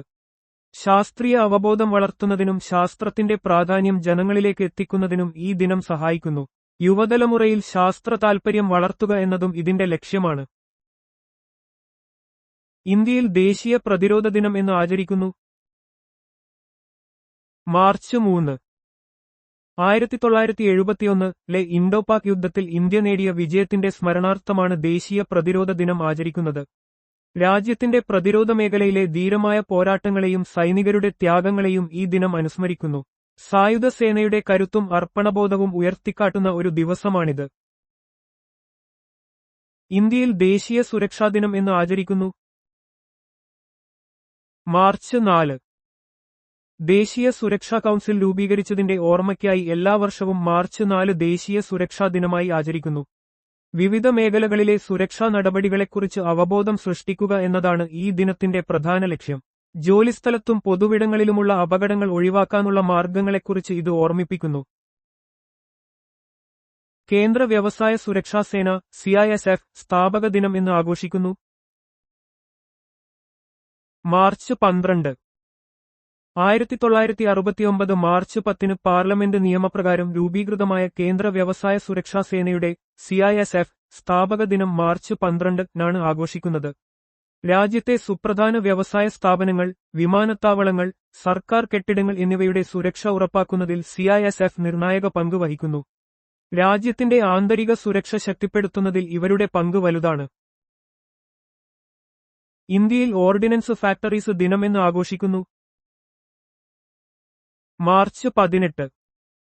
1802 മാർച്ച് 18 കൊൽക്കത്തയിലെ കാസിപൂരിൽ ഇന്ത്യയിലെ ആദ്യത്തെ ഓർഡിനൻസ് ഫാക്ടറി ആരംഭിച്ചതിന്റെ സ്മരണാർത്ഥമാണ് ഈ ദിനം ആഘോഷിക്കുന്നത്. ഇന്ത്യൻ പ്രതിരോധ മേഖലയ്ക്ക് ആവശ്യമായ ആയുധങ്ങളും ഉപകരണങ്ങളും നിർമ്മിക്കുന്നതിൽ ഈ ഫാക്ടറികൾക്ക് വലിയ പങ്കുണ്ട്. രാജ്യത്തിന്റെ പ്രതിരോധ സ്വയംപര്യാപ്തത ഉറപ്പാക്കുന്നതിൽ ഇവയുടെ സംഭാവനകൾ നിർണായകമാണ്. ഇന്ത്യയിൽ ഭീകരവിരുദ്ധ ദിനം എന്ന് ആചരിക്കുന്നു. മെയ് 21. മുൻ പ്രധാനമന്ത്രി രാജീവ് ഗാന്ധിയുടെ ചരമവാർഷികത്തോടനുബന്ധിച്ച് എല്ലാ വർഷവും മെയ് 21 ഭീകരവിരുദ്ധ ദിനമായി ആചരിക്കുന്നു. ഭീകരവാദത്തിനെതിരെ പോരാടുന്നതിനും സമാധാനവും സാമൂഹിക ഐക്യവും വളർത്തുന്നതിനും ഈ ദിനം പ്രാധാന്യം നൽകുന്നു. ഭീകരതയുടെ ദുരിതങ്ങളെയും അതിന്റെ ഭവിഷ്യത്തുകളെയും കുറിച്ച് ജനങ്ങളെ ബോധവൽക്കരിക്കുക എന്നതും ഇതിന്റെ ലക്ഷ്യമാണ്. ഇന്ത്യയിൽ ദേശീയ ഡോക്ടർമാരുടെ ദിനം എന്ന് ആഘോഷിക്കുന്നു. ജൂലൈ 1. ഇന്ത്യയുടെ പ്രശസ്ത ഡോക്ടറും പശ്ചിമ ബംഗാൾ മുൻ മുഖ്യമന്ത്രിയുമായിരുന്ന ഡോക്ടർ ബിധാൻ ചന്ദ്ര റോയിയുടെ ജന്മദിനവും ചരമദിനവുമാണ് ജൂലൈ 1. അദ്ദേഹത്തിന്റെ സ്മരണാർത്ഥം ഡോക്ടർമാരുടെ ത്യാഗങ്ങളെയും സേവനങ്ങളെയും ആദരിക്കുന്നതിനാണ് ഈ ദിനം ആഘോഷിക്കുന്നത്. ആരോഗ്യരംഗത്തെ ഡോക്ടർമാരുടെ വിലപ്പെട്ട സംഭാവനകളെ ഇത് എടുത്തു കാണിക്കുന്നു. ഇന്ത്യയിൽ കാർഗിൽ വിജയ് ദിവസ് ആഘോഷിക്കുന്നത് എന്ന്. ജൂലൈ 26.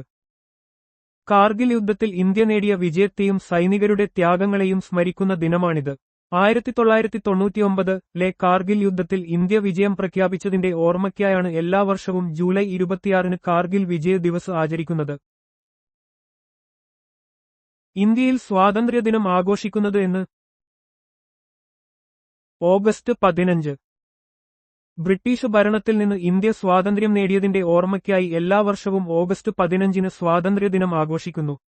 1947 ഈ ദിനത്തിലാണ് ഇന്ത്യ ഒരു സ്വതന്ത്ര രാജ്യമായി മാറിയത്. ഇന്ത്യയിൽ സദ്ഭാവന ദിവസ് ആചരിക്കുന്നത് എന്ന്. ഓഗസ്റ്റ് 20. മുൻ പ്രധാനമന്ത്രി രാജീവ് ഗാന്ധിയുടെ ജന്മദിനമായ ഓഗസ്റ്റ് 20 സദ്ഭാവന ദിവസ് ആചരിക്കുന്നു. രാജ്യത്ത് സമാധാനവും ദേശീയോദ്ഗ്രഥനവും പ്രോത്സാഹിപ്പിക്കുക എന്നതാണ് ഈ ദിനത്തിന്റെ ലക്ഷ്യം. ഇന്ത്യയിൽ ദേശീയ കായിക ദിനം ആഘോഷിക്കുന്നത് എന്ന്. ഓഗസ്റ്റ് 29. ഇന്ത്യൻ ഹോക്കിയുടെ ഇതിഹാസ താരമായ മേജർ ധ്യാൻചന്ദിന്റെ ജന്മദിനമായ ഓഗസ്റ്റ് 29 ദേശീയ കായിക ദിനമായി ആചരിക്കുന്നത്.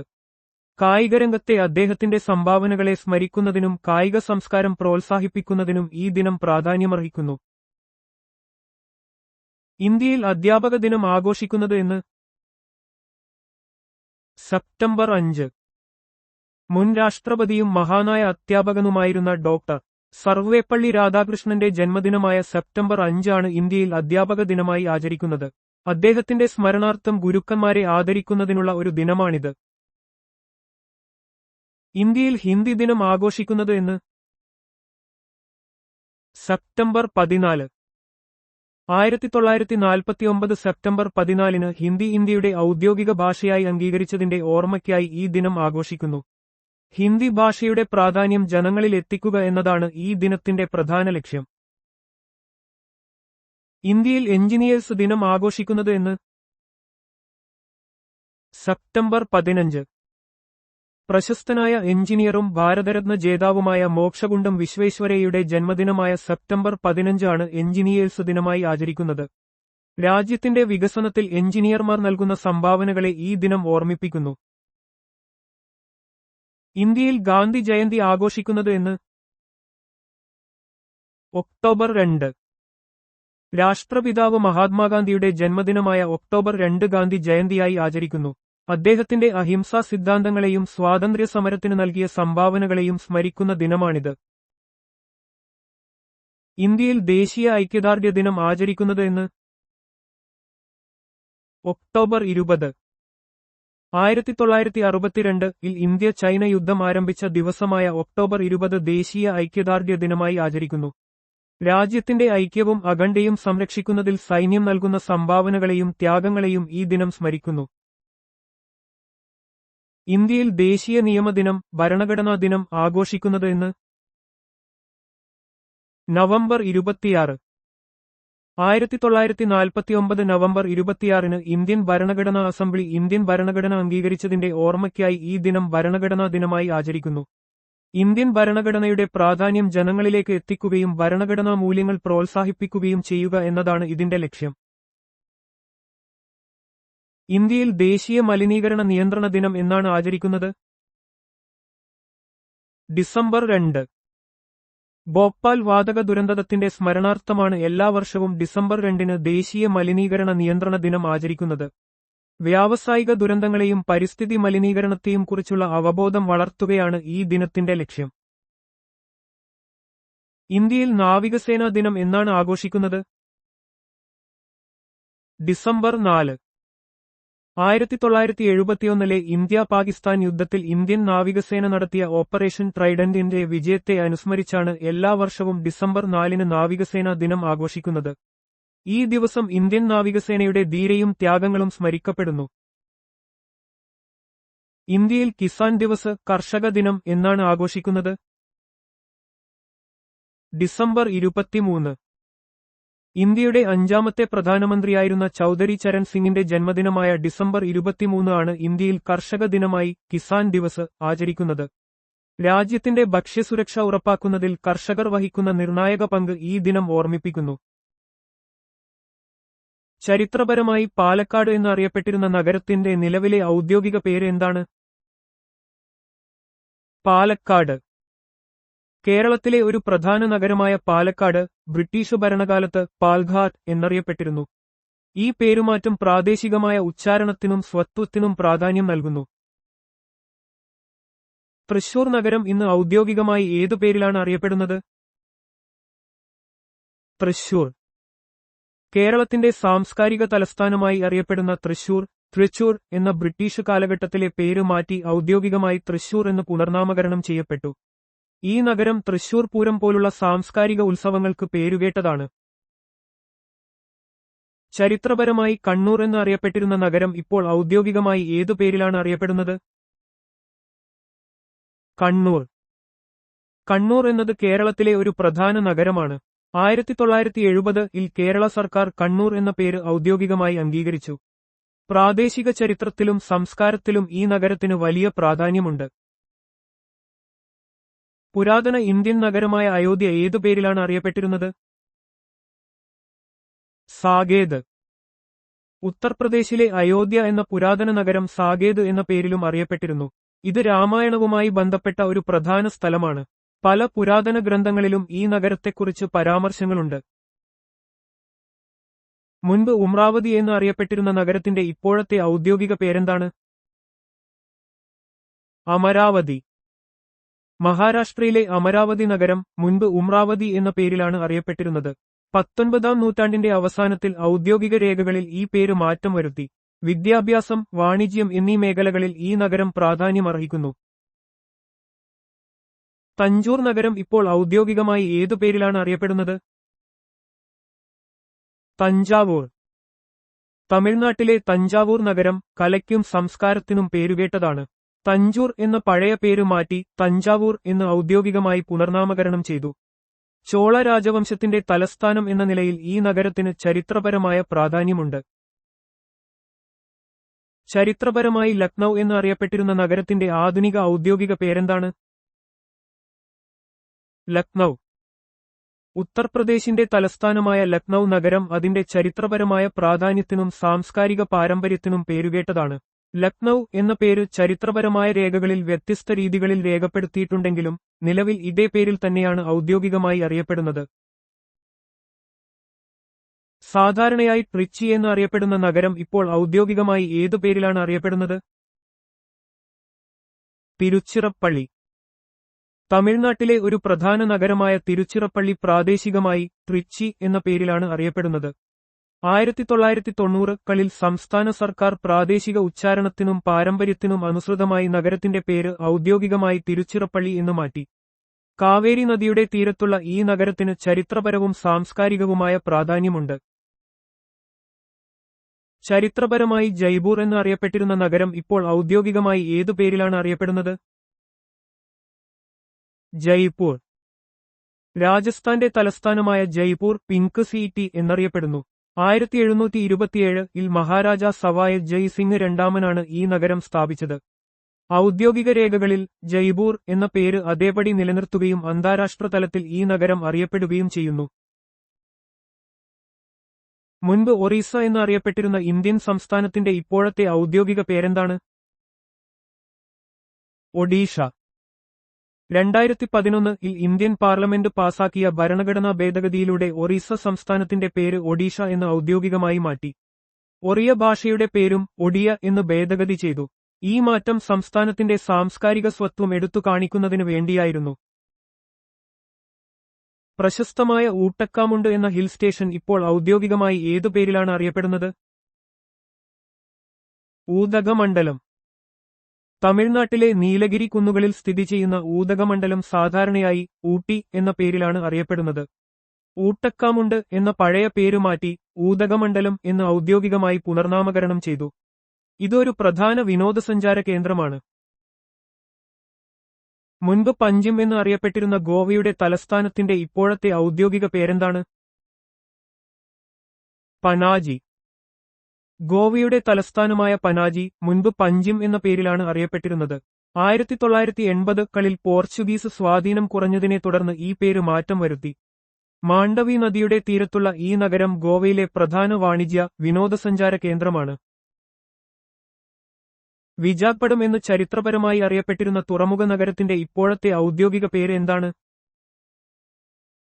വിശാഖപട്ടണം. വിശാഖപട്ടണം ആന്ധ്രാപ്രദേശിലെ ഒരു പ്രധാന തുറമുഖ നഗരമാണ്. കിഴക്കൻ തീരത്തെ ഏറ്റവും വലിയ നഗരങ്ങളിലൊന്നാണിത്. ഈസ്റ്റ് കോസ്റ്റ് നേവൽ കമാൻഡിന്റെ ആസ്ഥാനം കൂടിയാണ് ഈ നഗരം. ബെൽഗാം നഗരം ഇപ്പോൾ ഔദ്യോഗികമായി അറിയപ്പെടുന്നത് ഏതു പേരിലാണ്? ബെളഗാവി. കർണാടകയിലെ ഒരു പ്രധാന നഗരമായ ബെൽഗാം 2014-ൽ ഔദ്യോഗികമായി ബെളഗാവി എന്ന് പുനർനാമകരണം ചെയ്യപ്പെട്ടു.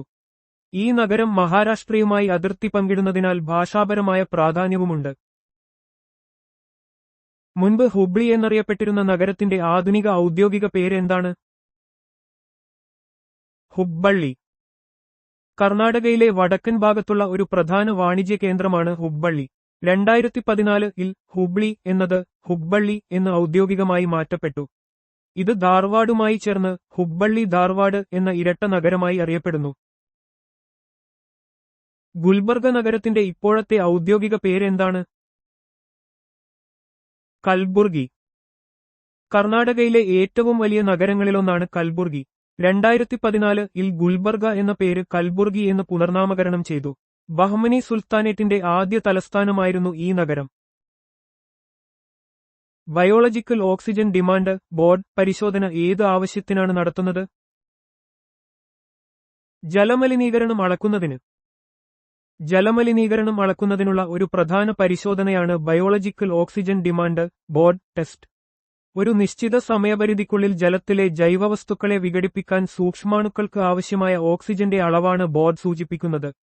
ഉയർന്ന ബോർഡ് അളവ് ജലത്തിൽ ഉയർന്ന തോതിലുള്ള ജൈവമലിനീകരണം ഉണ്ടെന്ന് സൂചിപ്പിക്കുന്നു.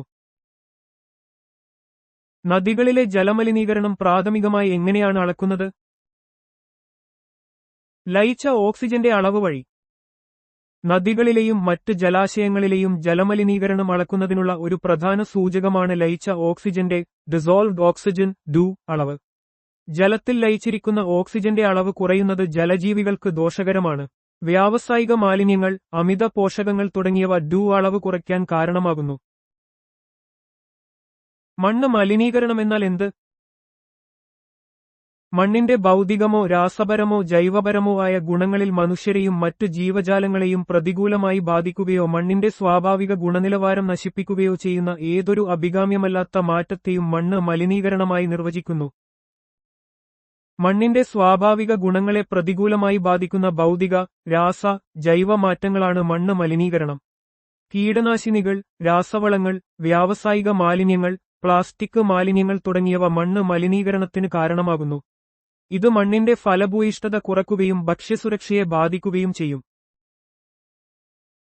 മണ്ണ് മലിനീകരണത്തിന് കാരണമാകുന്ന ചില സാധാരണ മലിനീകാരികളുടെ പേരുകൾ നൽകുക. വളങ്ങൾ, DDET, അണുനാശിനികൾ, കൂടാതെ 2, 4D, 2, 4, 5ET പോലുള്ള കളനാശിനികൾ. രാസവളങ്ങൾ, DDET, DDT, അണുനാശിനികൾ, 2, 4D, 2, 4, 5ET തുടങ്ങിയ കളനാശിനികൾ എന്നിവ മണ്ണ് മലിനീകരണത്തിന് കാരണമാകുന്ന പ്രധാന മലിനീകാരികളാണ്. ഇവ മണ്ണിന്റെ ഘടനയെയും സൂക്ഷ്മാണുക്കളെയും പ്രതികൂലമായി ബാധിക്കുകയും മനുഷ്യന്റെയും മറ്റ് ജീവികളുടെയും ആരോഗ്യത്തിന് ഭീഷണിയാകുകയും ചെയ്യും. ആണവ മലിനീകരണത്തിന്റെ പ്രാഥമിക ഉറവിടങ്ങൾ എന്തൊക്കെയാണ്? ആണവോർജ്ജ ഉൽപ്പാദന കേന്ദ്രങ്ങളും അണുബോംബ് പരീക്ഷണങ്ങളും. ആണവോർജ്ജ നിലയങ്ങൾ, ആണവായുധ പരീക്ഷണങ്ങൾ, ആണവ മാലിന്യങ്ങൾ തുടങ്ങിയവയാണ് ആണവ മലിനീകരണത്തിന്റെ പ്രധാന ഉറവിടങ്ങൾ. ഈ പ്രവർത്തനങ്ങൾ വഴി റേഡിയേഷനും റേഡിയോ ആക്റ്റീവ് വസ്തുക്കളും പരിസ്ഥിതിയിലേക്ക് വ്യാപിക്കുകയും മനുഷ്യന്റെയും മറ്റ് ജീവജാലങ്ങളുടെയും ആരോഗ്യത്തിന് ദീർഘകാല പ്രത്യാഘാതങ്ങൾ ഉണ്ടാക്കുകയും ചെയ്യും. ആണവ മലിനീകരണത്തിന്റെ ഒരു ദീർഘകാല പ്രത്യാഘാതം എന്താണ്? ആണവ മലിനീകാരികൾ നിലവിലെ തലമുറയ്ക്ക് മാത്രമല്ല, ഭാവി തലമുറകൾക്കും ഹാനികരമാണ്. ആണവ മലിനീകാരികൾക്ക് ദീർഘകാലം നിലനിൽക്കുന്നതും ജീവജാലങ്ങൾക്ക് മാരകവുമായ പ്രത്യാഘാതങ്ങളുണ്ട്. ഇവ DNA-ക്ക് നാശമുണ്ടാക്കുകയും ക്യാൻസർ, ജനിതക വൈകല്യങ്ങൾ തുടങ്ങിയ ഗുരുതരമായ ആരോഗ്യ പ്രശ്നങ്ങൾക്ക് കാരണമാവുകയും ചെയ്യും. ആണവ ദുരന്തങ്ങളുടെ പാരിസ്ഥിതികവും ആരോഗ്യപരവുമായ പ്രത്യാഘാതങ്ങൾ തലമുറകളോളം നിലനിൽക്കാം. റേഡിയോ ആക്റ്റീവ് മലിനീകരണത്തിന്റെ പ്രധാന ഉറവിടങ്ങൾ ഏതൊക്കെയാണെന്ന് പട്ടികപ്പെടുത്തുക.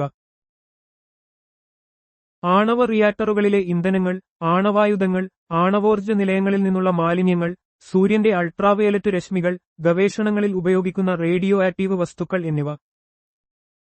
റേഡിയോ ആക്റ്റീവ് മലിനീകരണത്തിന്റെ പ്രധാന ഉറവിടങ്ങളിൽ ആണവ റിയാക്ടറുകളിലെ ഇന്ധനങ്ങൾ, ആണവായുധങ്ങൾ, ആണവ നിലയങ്ങളിൽ നിന്നുള്ള മാലിന്യങ്ങൾ എന്നിവ ഉൾപ്പെടുന്നു. സ്വാഭാവിക ഉറവിടങ്ങളായ സൂര്യന്റെ അൾട്രാവയലറ്റ് രശ്മികളും ചില റേഡിയോ ആക്റ്റീവ് വസ്തുക്കളും മലിനീകരണത്തിന് കാരണമാവാം. ഈ ഉറവിടങ്ങളിൽ നിന്നുള്ള റേഡിയേഷൻ ജീവജാലങ്ങൾക്ക് ദോഷകരമാണ്. രണ്ടാം ലോകമഹായുദ്ധകാലത്ത് അണുബോംബ് ആക്രമണങ്ങൾ എവിടെ, എപ്പോൾ നടന്നു? ഹിരോഷിമയിൽ 1945 ഓഗസ്റ്റ് 6, നാഗസാക്കിയിൽ 1945 ഓഗസ്റ്റ് 9. രണ്ടാം ലോകമഹായുദ്ധത്തിന്റെ അവസാനത്തോടടുത്ത് 1945 ഓഗസ്റ്റ് 6 ഹിരോഷിമയിലും ഓഗസ്റ്റ് 9 നാഗസാക്കിയിലും അമേരിക്ക അണുബോംബുകൾ വർഷിച്ചു. ഈ ആക്രമണങ്ങൾ യുദ്ധം പെട്ടെന്ന് അവസാനിപ്പിക്കാൻ സഹായിച്ചെങ്കിലും ലക്ഷക്കണക്കിന് ആളുകളുടെ ജീവനും വലിയ തോതിലുള്ള നാശനഷ്ടങ്ങൾക്കും കാരണമായി. ആണവായുധങ്ങളുടെ ഉപയോഗത്തിന്റെ ഭീകരമായ പരിണിതഫലങ്ങൾ ലോകത്തിനു മുന്നിൽ തുറന്നുകാട്ടിയ സംഭവങ്ങളായിരുന്നു ഇവ. 3 മൈൽ ഐലൻഡ് റിയാക്ടറിലെ ഗുരുതരമായ അപകടം എവിടെ എപ്പോൾ സംഭവിച്ചു? യുഎസിൽ 1979 മാർച്ച് 28-ന്. 3 മൈൽ ഐലൻഡ് അപകടം 1979 മാർച്ച് 28-ന് അമേരിക്കയിലെ പെൻസിൽവാനിയയിലാണ് നടന്നത്. ഇത് അമേരിക്കൻ ചരിത്രത്തിലെ ഏറ്റവും പ്രധാനപ്പെട്ട ആണവ അപകടമായി കണക്കാക്കപ്പെടുന്നു. ഈ സംഭവം ആണവോർജ്ജ സുരക്ഷാ നടപടികൾ മെച്ചപ്പെടുത്തുന്നതിന് കാരണമായി. ചെർണോബിൽ ആണവ ദുരന്തം എപ്പോൾ എവിടെയാണ് സംഭവിച്ചത്? 1986 ഏപ്രിൽ 26-ന് യുക്രൈനിലെ ചെർണോബിലിൽ. 1986 ഏപ്രിൽ 26-ന് അന്നത്തെ സോവിയറ്റ് യൂണിയന്റെ ഭാഗമായിരുന്ന യുക്രൈനിലെ ചെർണോബിലിൽ വെച്ചാണ് ലോകത്തിലെ ഏറ്റവും വലിയ ആണവ ദുരന്തങ്ങളിലൊന്നായ ചെർണോബിൽ ദുരന്തം സംഭവിച്ചത്. ഈ അപകടം അന്താരാഷ്ട്ര ആണവ സുരക്ഷാ മാനദണ്ഡങ്ങളെക്കുറിച്ച് കാര്യമായ ചർച്ചകൾക്ക് വഴിയൊരുക്കി. ഫുകുഷിമ ഡൈച്ചി ആണവ റിയാക്ടർ അപകടം എപ്പോൾ എവിടെയാണ് സംഭവിച്ചത്? 2011 മാർച്ചിൽ ജപ്പാനിലെ ഫുകുഷിമയിൽ. 2011 മാർച്ചിൽ ജപ്പാനിലെ ഫുകുഷിമ ഡൈച്ചി ആണവ നിലയത്തിൽ വലിയൊരു ഭൂകമ്പത്തെയും തുടർന്നുണ്ടായ സുനാമിയെയും തുടർന്നാണ് ഈ ദുരന്തം സംഭവിച്ചത്. ചെർണോബിൽ ദുരന്തത്തിനു ശേഷം ലോകം കണ്ട ഏറ്റവും വലിയ ആണവ ദുരന്തങ്ങളിലൊന്നാണിത്. ശബ്ദമലിനീകരണം എന്നാൽ എന്ത്? അന്തരീക്ഷത്തിലെ അനാവശ്യമായ അല്ലെങ്കിൽ ശല്യപ്പെടുത്തുന്ന ശബ്ദത്തെയാണ് ശബ്ദമലിനീകരണം എന്ന് നിർവചിക്കുന്നത്. ശബ്ദമലിനീകരണം എന്നാൽ മനുഷ്യന്റെയോ മൃഗങ്ങളുടെയോ ജീവിതത്തെ പ്രതികൂലമായി ബാധിക്കുന്ന വിധത്തിൽ അന്തരീക്ഷത്തിൽ അമിതമായോ ശല്യപ്പെടുത്തുന്ന രീതിയിലോ ശബ്ദമുണ്ടാകുന്ന അവസ്ഥയാണ്. ഇത് കേൾവിക്കുറവ്, മാനസിക സമ്മർദ്ദം, ഉറക്കമില്ലായ്മ തുടങ്ങിയ ആരോഗ്യപ്രശ്നങ്ങൾക്ക് കാരണമാവാം. ശബ്ദത്തിന്റെ ഉച്ചതയുടെ അല്ലെങ്കിൽ മലിനീകരണത്തിന്റെ യൂണിറ്റ് എന്താണ്? Decibel (dB). ശബ്ദത്തിന്റെ തീവ്രത അളക്കുന്നതിനുള്ള സ്റ്റാൻഡേർഡ് യൂണിറ്റാണ് ഡെസിബൽ (dB). ശബ്ദമലിനീകരണത്തിന്റെ അളവ് നിർണ്ണയിക്കാനും അത് മനുഷ്യന്റെ ആരോഗ്യത്തെയും പരിസ്ഥിതിയെയും എങ്ങനെ ബാധിക്കുന്നു എന്ന് വിലയിരുത്താനും ഈ യൂണിറ്റ് ഉപയോഗിക്കുന്നു. ശബ്ദമലിനീകരണം നിയന്ത്രിക്കാൻ സഹായിക്കുന്ന പച്ച സസ്യങ്ങളെ സാധാരണയായി എന്തു പേരിൽ അറിയപ്പെടുന്നു? Green മഫ്ലറുകൾ, green മഫലേഴ്സ്. റോഡരികുകളിലും ജനവാസ കേന്ദ്രങ്ങളിലും ശബ്ദം കുറയ്ക്കുന്നതിനായി ഇടതൂർന്നു വളർത്തുന്ന മരങ്ങളെയും ചെടികളെയുമാണ് ഗ്രീൻ മഫ്ലറുകൾ എന്ന് വിശേഷിപ്പിക്കുന്നത്. ഇവ ശബ്ദതരംഗങ്ങളെ ആഗിരണം ചെയ്യുകയും പ്രതിഫലിപ്പിക്കുകയും ചെയ്യുന്നതിലൂടെ ശബ്ദമലിനീകരണം കുറയ്ക്കാൻ സഹായിക്കുന്നു. ടെലിവിഷൻ, കമ്പ്യൂട്ടറുകൾ, വീഡിയോ ഗെയിം ഉപകരണങ്ങൾ തുടങ്ങിയവയിൽ നിന്ന് പുറത്തുവിടുന്ന അദൃശ്യമായ വൈദ്യുതകാന്തിക തരംഗങ്ങളെ ശാസ്ത്രജ്ഞർ എന്തുപേരിൽ വിളിക്കുന്നു? ഇലക്ട്രോണിക് മലിനീകരണം, ഇലക്ട്രോണിക് പൊല്യൂഷൻ. ഇലക്ട്രോണിക് ഉപകരണങ്ങളിൽ നിന്ന് പുറപ്പെടുന്ന വൈദ്യുതകാന്തിക തരംഗങ്ങൾ പരിസ്ഥിതിയിലും മനുഷ്യന്റെ ആരോഗ്യത്തിലും ഉണ്ടാക്കുന്ന സ്വാധീനത്തെയാണ് ഇലക്ട്രോണിക് മലിനീകരണം എന്ന് വിളിക്കുന്നത്. ഇത് ഇലക്ട്രോസ്മോഗ് എന്നും അറിയപ്പെടുന്നു. കൂടാതെ ഉറക്കമില്ലായ്മ, തലവേദന തുടങ്ങിയ പ്രശ്നങ്ങൾക്ക് ഇത് കാരണമാകാമെന്ന് ചില പഠനങ്ങൾ സൂചിപ്പിക്കുന്നു. തിരിച്ചറിഞ്ഞിട്ടുള്ള പ്രധാന 6 വായു മലിനീകരണ ഘടകങ്ങൾ ഏവ? കാർബൺ മോണോക്സൈഡ്, ലെഡ്, നൈട്രജൻ ഓക്സൈഡുകൾ, ഭൗമോപരിതല ഓസോൺ, കണികാ പദാർത്ഥങ്ങൾ, പാർട്ടിക്യുലേറ്റ് മാറ്റർ, സൾഫർ ഓക്സൈഡുകൾ. യുഎസ് എൻവയോൺമെന്റൽ പ്രൊട്ടക്ഷൻ ഏജൻസി (EPA) തിരിച്ചറിഞ്ഞ ഈ 6 വായു മലിനീകരണ ഘടകങ്ങൾ മാനദണ്ഡ മലിനീകരണ ഘടകങ്ങൾ ക്രൈറ്റീരിയ പൊല്യൂട്ടൻസ് എന്നറിയപ്പെടുന്നു. ഇവ മനുഷ്യന്റെ ആരോഗ്യത്തിനും പരിസ്ഥിതിക്കും വലിയ ദോഷങ്ങൾ വരുത്തുന്നവയാണ്. സുവോളജി എന്തിനെക്കുറിച്ചുള്ള പഠനമാണ്? വിവിധ മൃഗങ്ങളെയും അവയുടെ പ്രവർത്തനങ്ങളെയും കുറിച്ചുള്ള പഠനമാണ് സുവോളജി. സുവോളജി ജന്തുശാസ്ത്രം എന്നും അറിയപ്പെടുന്നു. ജീവശാസ്ത്രത്തിന്റെ ഒരു പ്രധാന ശാഖയാണിത്. ഇത് മൃഗങ്ങളുടെ ഘടന, വർഗീകരണം, വിതരണം, ആവാസവ്യവസ്ഥ, പെരുമാറ്റം, പരിണാമം എന്നിവയെക്കുറിച്ച് വിശദമായി പഠിക്കുന്നു. ജന്തുരാജ്യത്തെ പ്രധാനമായും ഏത് 2 ഉപവിഭാഗങ്ങളായി തിരിച്ചിരിക്കുന്നു? ഏകകോശ ജീവികൾ യൂണിസെല്യൂലർ ആനിമൽസ് എന്നും ബഹുകോശ ജീവികൾ മൾട്ടിസെല്യൂലർ ആനിമൽസ് എന്നും. ജീവികളുടെ കോശഘടനയുടെ അടിസ്ഥാനത്തിലാണ് ജന്തുരാജ്യത്തെ ഏകകോശ ജീവികളെന്നും ബഹുകോശ ജീവികളെന്നും പ്രധാനമായും തരംതിരിക്കുന്നത്. ഏകകോശ ജീവികൾക്ക് ഒരു കോശം മാത്രമേയുള്ളൂ, ഉദാഹരണത്തിന് അമീബ.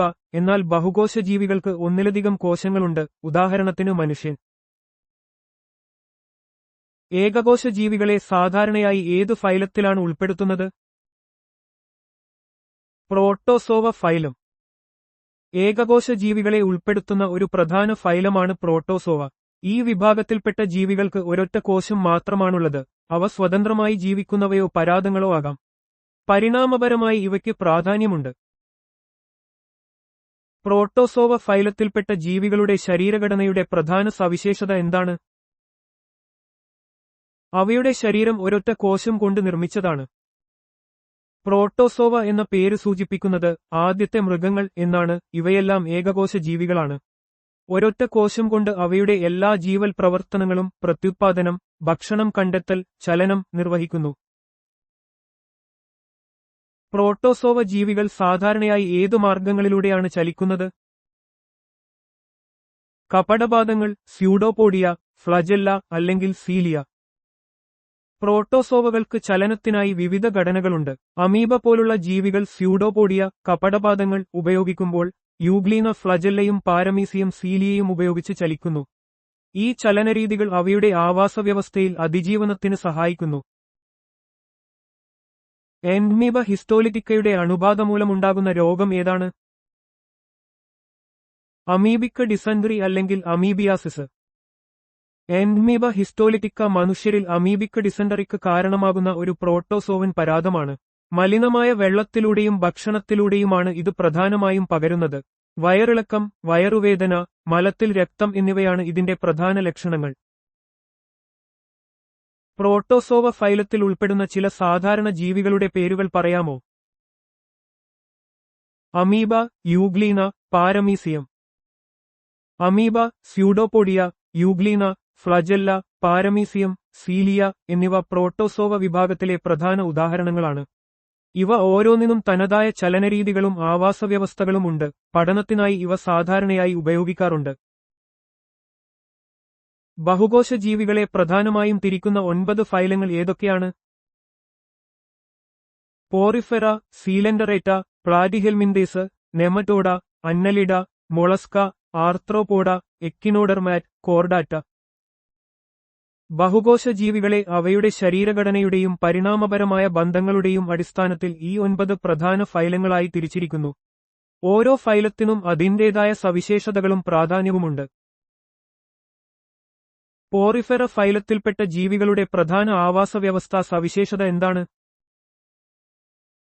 അവ ജലത്തിൽ വസിക്കുന്നവയാണ്, കൂടുതലും സമുദ്രജലത്തിൽ കാണപ്പെടുന്നു. പോറിഫെറ ഫൈലത്തിൽപ്പെട്ട ജീവികൾ സ്പോഞ്ചുകൾ എന്നറിയപ്പെടുന്നു. അവ കൂടുതലും സമുദ്രജലത്തിൽ കാണപ്പെടുന്ന ജലജീവികളാണ്. ഇവ സാധാരണയായി പാറകളിലും മറ്റ് അടിത്തട്ടുകളിലും ഒട്ടിപ്പിടിച്ച് ജീവിക്കുന്നു. ശുദ്ധജലത്തിൽ കാണപ്പെടുന്ന ചില ഇനങ്ങളുമുണ്ട്. പോറിഫെറ ഫൈലത്തിലെ ജീവികൾക്ക് ഏത് തലത്തിലുള്ള ശരീരഘടനയാണുള്ളത്? കോശലത്തിലുള്ള ശരീരഘടന.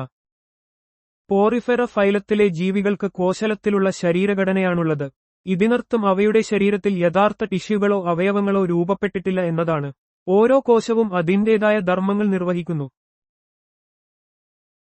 പോറിഫെറ ഫൈലത്തിലെ ജീവികളുടെ പ്രധാന ശരീര അറയെ എന്തു വിളിക്കുന്നു? അതിലൂടെ വെള്ളം എങ്ങനെയാണ് ഒഴുകുന്നത്? പ്രധാന ശരീര അറയെ സ്പോഞ്ചോസീൽ എന്ന് വിളിക്കുന്നു. നിരവധി സൂക്ഷ്മ സുഷിരങ്ങളിലൂടെ ഓസ്റ്റിയ വെള്ളം പ്രവേശിക്കുകയും വലിയ ഒരു തുറസ്സിലൂടെ ഓസ്കുലം പുറത്തുപോകുകയും ചെയ്യുന്നു. സ്പോഞ്ചോസീൽ എന്നത് പോറിഫെറ ജീവികളുടെ മധ്യഭാഗത്തുള്ള വലിയ അറയാണ്. ഓസ്റ്റിയ ചെറിയ സുഷിരങ്ങൾ വഴി വെള്ളം അകത്തേക്ക് പ്രവേശിക്കുകയും ഭക്ഷണകണികകളെ അരിച്ചെടുക്കുകയും ഓസ്കുലം വഴി മാലിന്യങ്ങൾ പുറന്തള്ളുകയും ചെയ്യുന്നു. ഇത് അവയുടെ പോഷണത്തിന് അത്യാവശ്യമായ ഒരു സംവിധാനമാണ്. പോറിഫെറ ഫൈലത്തിൽ ഉൾപ്പെടുന്ന ചില ജീവികളുടെ പേരുകൾ പറയാമോ? Sycon, Saifa, ല്യൂക്കോസോലെനിയ, യൂപ്ലക്റ്റെല്ല, Spongilla. Sycon, ല്യൂക്കോസോലെനിയ, യൂപ്ലക്റ്റെല്ല, Spongilla എന്നിവ പോറിഫെറ ഫൈലത്തിലെ സാധാരണ ഉദാഹരണങ്ങളാണ്. സ്പോഞ്ചില്ല ശുദ്ധജല സ്പോഞ്ചാണ്. യൂപ്ലക്റ്റെല്ലയെ വീനസ് ഫ്ലവർ ബാസ്ക്കറ്റ് എന്നും വിളിക്കാറുണ്ട്. ഇത് അതിന്റെ മനോഹരമായ ആകൃതിക്ക് പേരുകേട്ടതാണ്. സീലൻഡറേറ്റ ഫൈലത്തിലെ ജീവികളുടെ ആവാസവ്യവസ്ഥയും ജീവിതരീതി സവിശേഷതകളും എന്തൊക്കെയാണ്?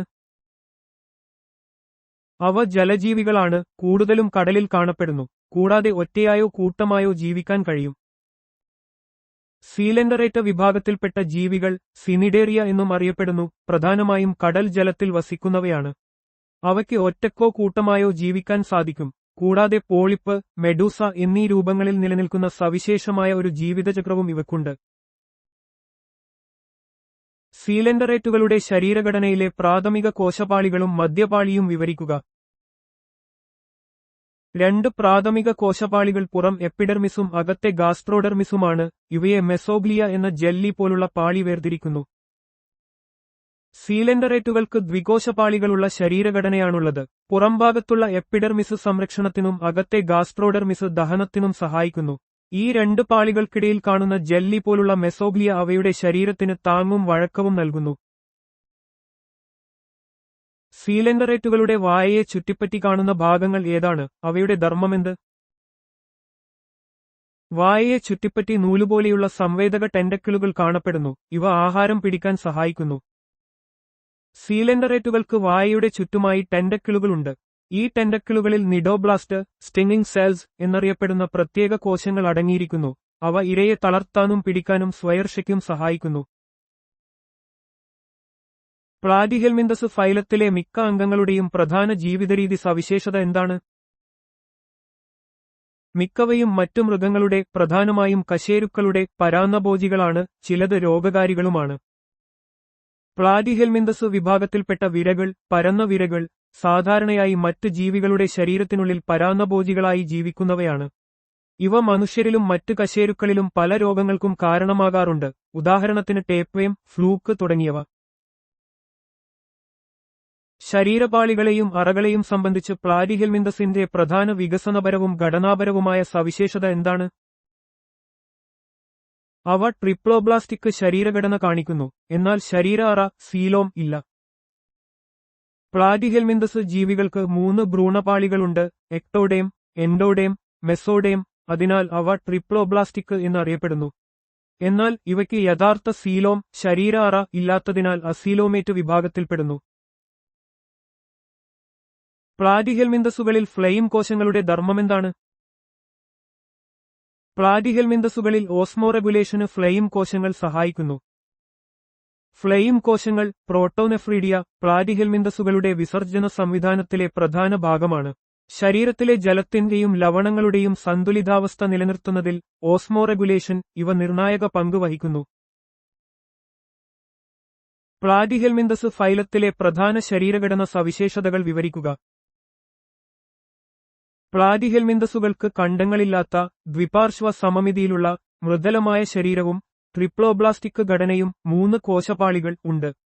ഇവയ്ക്ക് സീലോം, അസ്ഥികൂടം, മലദ്വാരം എന്നിവയില്ല. പ്ലാറ്റിഹെൽമിന്തസുകൾ പരന്ന വിരകൾ, അഖണ്ഡീയവും ദ്വിപാർശ്വ സമമിതിയിലുള്ളതുമായ മൃദുല ശരീരമുള്ള ജീവികളാണ്. അവ ട്രിപ്ലോബ്ലാസ്റ്റിക് ആണെങ്കിലും യഥാർത്ഥ സീലോമോ അസ്ഥികൂടമോ മലദ്വാരമോ ഇല്ലാത്തവയാണ്. നെമറ്റോഡ ഫൈലത്തിലെ ജീവികളുടെ സാധാരണ ശരീരഘടന വിവരിക്കുക. അവയുടെ ശരീരം ദ്വിപാർശ്വ സമമിതിയിലുള്ളതും നീണ്ടതും സാധാരണയായി ഇരുഅറ്റത്തും കൂർത്തതുമാണ്. നെമറ്റോഡകൾക്ക് വിരകൾ, സാധാരണയായി നീണ്ടതും ഉരുണ്ടതുമായ ശരീരമാണുള്ളത്. ഇത് ഇരുവശങ്ങളിലും കൂർത്തതായിരിക്കും. അവ ദ്വിപാർശ്വ സമമിതി കാണിക്കുന്നു. അതായത് ശരീരത്തെ ഒരു മധ്യരേഖയിലൂടെ തുല്യമായ 2 ഭാഗങ്ങളായി വിഭജിക്കാൻ കഴിയും. നെമറ്റോഡകൾക്ക് സാധാരണയായി അറിയപ്പെടുന്ന മറ്റൊരു പേരെന്ത്? അവയുടെ ആഗോള പ്രാധാന്യം എന്താണ്? നെമറ്റോഡകളെ റൗണ്ട്വേംസ്, ഉരുണ്ട വിരകൾ എന്നും വിളിക്കുന്നു. അവ ഭൂമിയിലെ ഏറ്റവും സമൃദ്ധമായ ജീവികളിൽ ഒന്നാണ്. നെമറ്റോഡകൾക്ക് റൗണ്ട്വേംസ് എന്ന് സാധാരണയായി പറയാറുണ്ട്. അവ മണ്ണിര, കടൽജലം, ശുദ്ധജലം, സസ്യങ്ങൾ, മൃഗങ്ങൾ എന്നിവയുൾപ്പെടെയുള്ള വിവിധ ആവാസവ്യവസ്ഥകളിൽ കാണപ്പെടുന്നതിനാൽ ഭൂമിയിലെ ഏറ്റവും സമൃദ്ധമായ ജീവികളിൽ ഒന്നാണ്. നെമറ്റോഡകളുടെ ദഹനനാളം വിവരിക്കുക. ദഹനനാളം നേരായതും ടെർമിനൽ വായയും മലദ്വാരവും ഉള്ളതുമാണ്. നെമറ്റോഡകളുടെ ദഹനനാളം പൂർണ്ണവും നേരായതുമാണ്. അതായത് വായ മുതൽ മലദ്വാരം വരെ ഒരു നേർരേഖയിലായിരിക്കും. ഇത് അവയുടെ ശരീരത്തിന്റെ ഒരു അറ്റത്ത് വായയും മറ്റേ അറ്റത്ത് മലദ്വാരവുമുള്ള ലളിതമായ ഘടനയാണ്. നിമറ്റോഡുകളിൽ ഏതുതരം ശരീര അറയാണ് കാണപ്പെടുന്നത്? ഒരു സ്യൂഡോസീൽ അറയാണ് കാണപ്പെടുന്നത്. നിമറ്റോഡുകൾക്ക് സ്യൂഡോസീൽ എന്ന വ്യാജ ശരീര അറയാണുള്ളത്. ഇത് മീസോഡേമിൽ നിന്ന് പൂർണ്ണമായി ആവരണം ചെയ്യപ്പെടാത്തതും എൻഡോഡേമിൽ നിന്ന് ആവരണം ചെയ്യപ്പെട്ടതുമായ ഒരു അറയാണ്. ശരീര അറയുടെ യഥാർത്ഥ സ്വഭാവം ജീവികളുടെ വർഗീകരണത്തിൽ ഒരു പ്രധാന മാനദണ്ഡമാണ്.